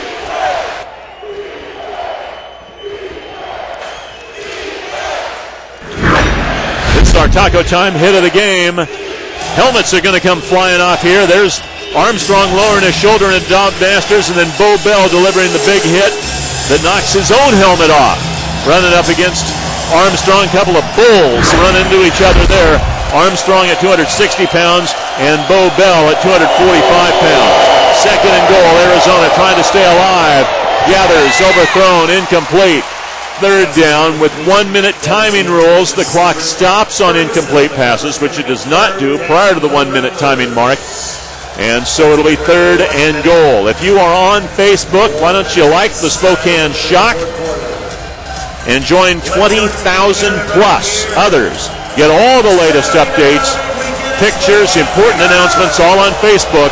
Like the Shock on Facebook and join in that discussion. Third and goal. Windsor, his first touchdown of the ball game, amazingly enough.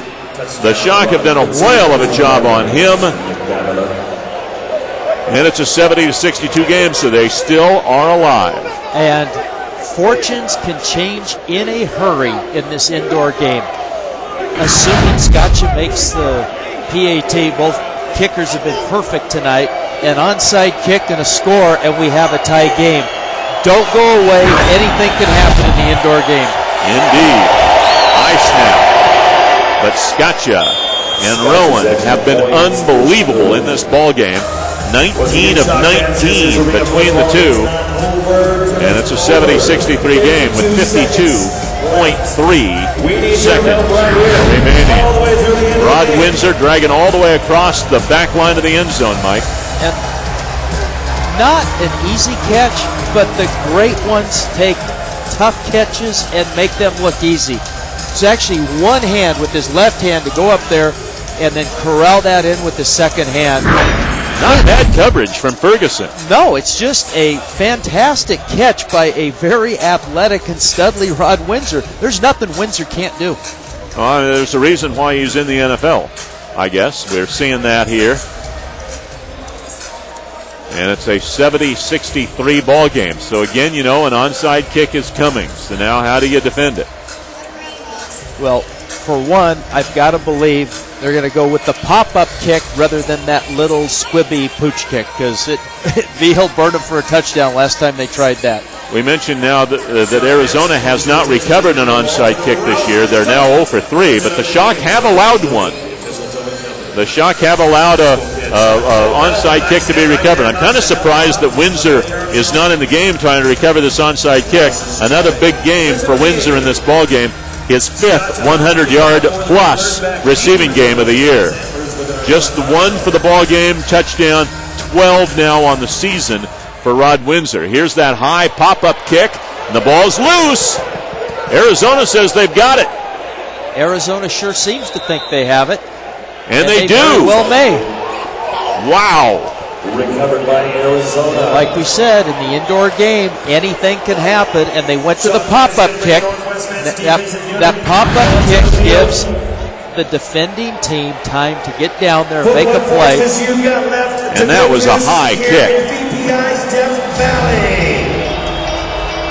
Marquise Floyd is the guy that initially batted it. I'm not sure who recovered it.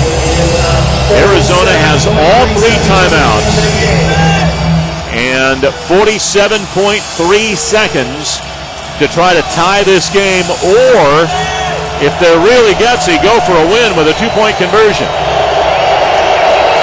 Harvey in high motion. Grabs it at midfield, gives ground, breaks a tackle, and gets inside the 15. And Ferguson is hurt. And he's in some pain. He's in serious pain. He is in big pain here. Oh, you hate to see that. He's holding, here's his knee. He's holding his left knee. Let's try to see what happens on the replay. Watch that left knee. Charge timeout. Hard to see because the iron is in play there, but you can just see he just immediately buckled.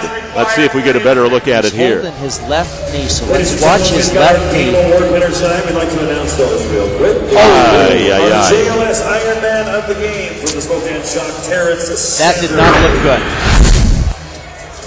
Your Russell Athletic You know, you try that quick change of direction, and this turf is awfully sticky. Defensive player of the game, Antoine Martin. Oh man, you can see he's in pain. A lot of pain. Our Cutter's catch of the game. Correction, that is not a charge timeout. The play ended out of bounds. It is a timeout for an injury. No charge timeout since the clock was stopped by the out of bounds. Spokane has 3 timeouts. We are not going to speculate on the severity, but anyone looks at this, it's not a pretty sight. That left knee just catches and just appears to just buckle and give out on him. Almost like his foot caught. I don't know, man. That's a tough play. And a classy move there. Rod Windsor comes over and pats him on the chest. These players, classy move by Windsor. As heated as it gets throughout the game, and as much as there's grudges and rivalries in this game, there at the end of the day, there's mutual respect for everyone out here. These guys are gladiators. You're risking your limbs every time you come out here, and it's admirable to see Windsor show that kind of class. So what does this do to the Shock secondary? Alex Teams had gone out earlier in the ball game, but he's back in there now. So Teams is back in, teaming with Dodd Masters and Sanders in the secondary. So Arizona trying to tie this game up and come from 2 touchdowns down in the last minute. Davila. Will he look for Windsor? He's got Geathers in high motion. It's Geathers on a little pitch. Inside the 10 to the 9, roughly. And this is a timeout. The clock stops at 31.7 seconds. Spokane, their first charge timeout of the half, a 30-second timeout. Let's talk clock management, Mike, because Arizona's trying to take all the time they can. Spokane timeout.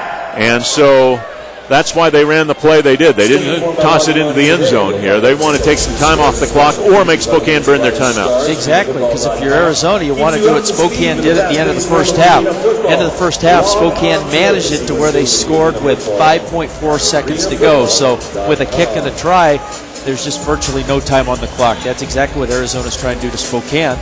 Rob Keefe alertly calls a Spokane defensive timeout to counter with stopping the clock. What do you expect to see here? A similar play, maybe a handoff to Armstrong, the fullback? Well, you have 2nd and 5, and if you're Arizona, you do have the luxury of trying to run another play, force Spokane to burn another timeout, and you still have 2 plays to try to get that first down. We'll see what they decide here. Kevin Guy, the head coach and the offensive coordinator, a great offensive mind. Davila hands it to Armstrong, who bulls forward to the 8 for a gain of a couple. The Shock will have to use their second timeout. Spokane, their second charge timeout, a 30-second timeout. And that will leave them with 1. It will leave Arizona with a 3rd and 4. And I don't really think they can afford to do any more of these little, dinky-dunk things. They got to try to go for a first down. I agree, Larry. It would be very high risk now if you're Arizona to run, maybe get a 1-yard gain, and then leave yourself in a must-make situation on 4th and short. I expect the ball to go in the air now. You can join Rob Keefe and Credit 2's Mike Boyle for the Rob Keefe Coaches Show every Thursday night at 10:30 on CW22. Rob and Mike will break down the game, introduce you to the players, and go over the rules of arena football. That's the Rob Keefe Coaches Show. Thursday nights, 10:30, right here on CW22. 3rd and 4. Rattlers at the Shock 8. Harvey, the motion man. Davila, end zone. Great coverage. Pass incomplete. down. 4th and 4 with the game again on the line. And this is obviously a do-or-die down for Arizona. They don't necessarily have to get in the end zone, but they must get 4 yards to get that all-precious first down. Great coverage. You're going to see the pass almost coming into your living room here. But 2 Shock players back there with only 1 Arizona receiver in Harvey. Here we go, 4th and 4 from the Shock 8. And Arizona has to call a timeout, Larry. Yep, they were down nothing on the play. Timeout. Arizona, their first charge timeout, a 30-second timeout.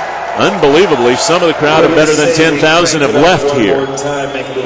When it was 70 to 56. Which stuns me. This is a very educated crowd typically, and you don't leave your seat early in a game because not an arena game. What we're seeing unfold before us in these 1-minute rules is very indicative of indoor game.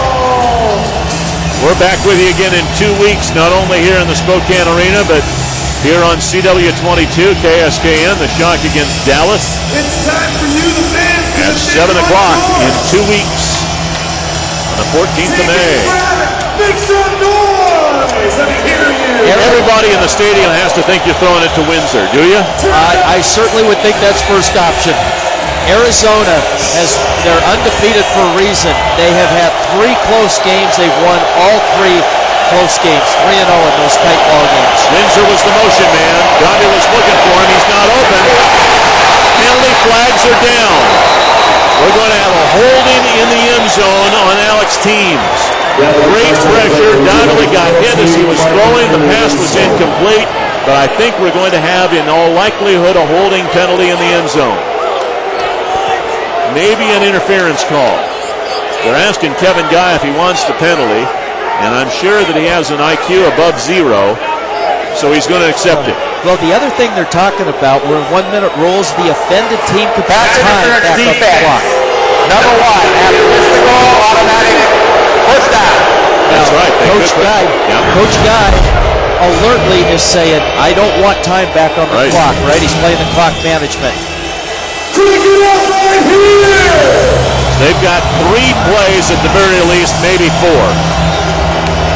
We'll see if we can see it here in the picture. It's again right coming into your living room, but really not the perspective to see it. First down, run. Armstrong lowers his shoulders, breaking tackles, and he scores his 4th touchdown of the ball game. And if Scotcha can knock through the extra point, this game will be tied with 11.9 seconds remaining. But remember, the Shock have a very good kicker, but it looks like Arizona may go for 2. And I agree with the strategy. If you're on the road and you're in this situation, you go for 2, you go for the win. And Armstrong has been a load as we see him score his 4th touchdown on the ground today. The Shock, the most penalized team in the NFL today, 12 penalties for 100 yards. Didn't want to feed the Bulldog, and there have been a lot of penalties that have given Arizona first downs that have wiped out positive plays for Spokane. Arizona. The Rattlers will talk about it. So they're going to try to take the lead here on the road. Timeout, a 30-second timeout.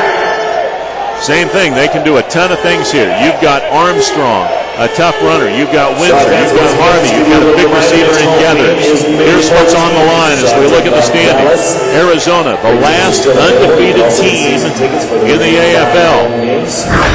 The standings there, 6-0. They're trying to keep a 2-game lead on San Jose, and they're trying to really bury Spokane and keep the Shock 5 games, and put the Shock 5 games behind. This is as close to a must-win for Spokane as you see, because there is a major difference between 2-5 and 3-4. Josh Ferguson sitting there on the bench. He's got the ice on his knee. You can see there. We hope the best for him. Hopefully it's a strain or a sprain and not something torn. Rob Keefe. A bundle of nerves. 2-point conversion for the lead.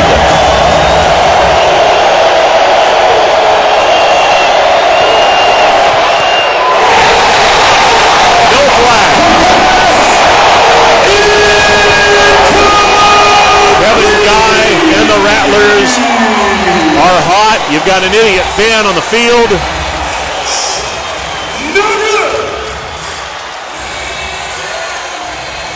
But great coverage again in the secondary, Mike. It is, and Davila, the ball came out of Davila's hand a little funny too. Kind of threw that wobbly pass. Let's just break down the replay. There's Davila. He's looking left the entire time, walking to the left side. He got hit. That's why it was wobbling a little, and it forced that ball.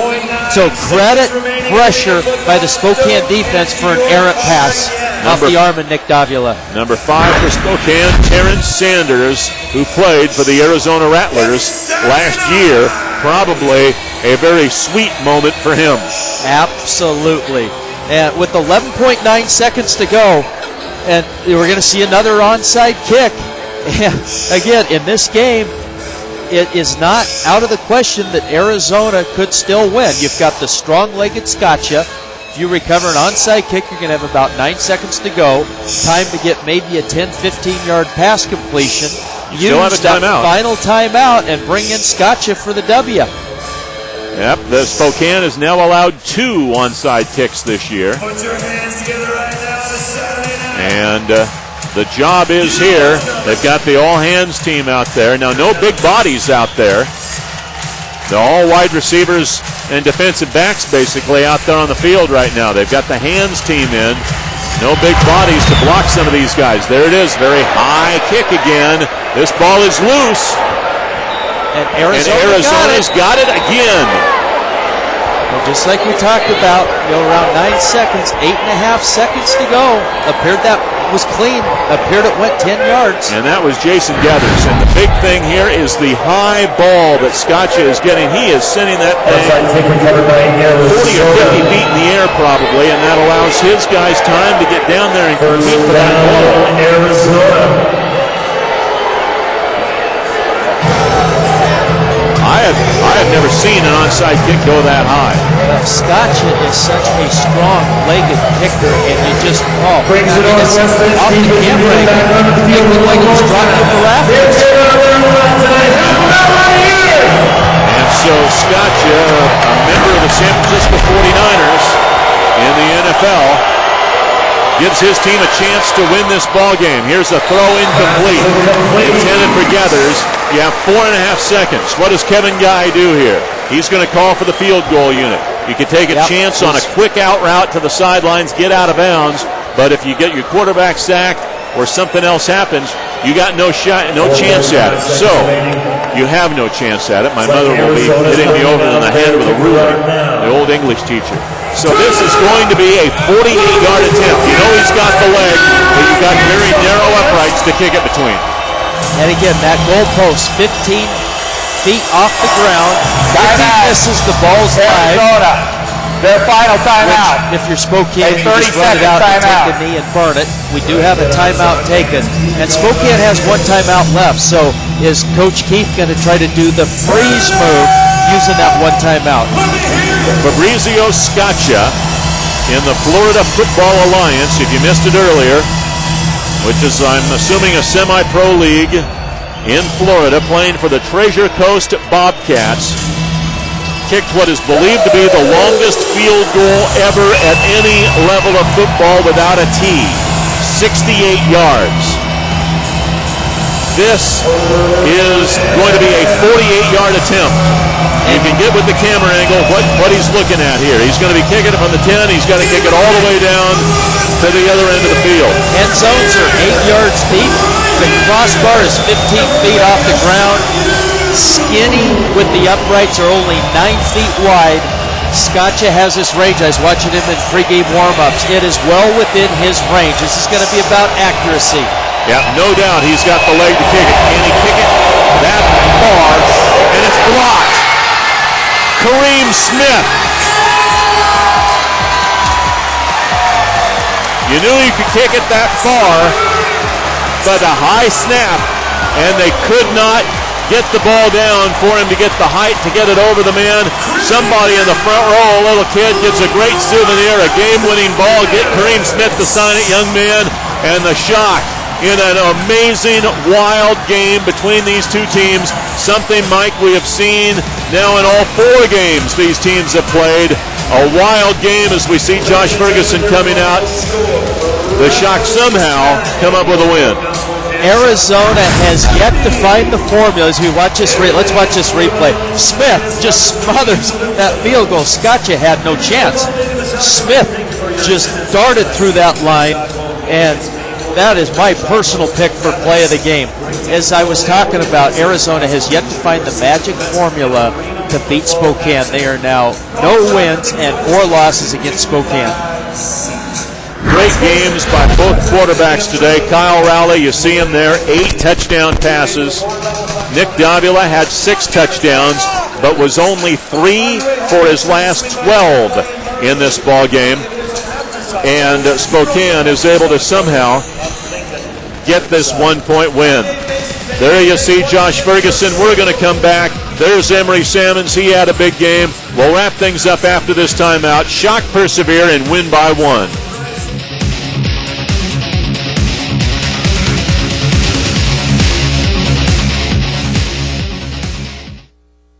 What are we going to be doing here at the end? Talking to somebody, just doing a quick highlight recap? Yep. I'm sitting here, I could also do a keys of the game if we need a fill. Okay. Okay. Okay. Okay.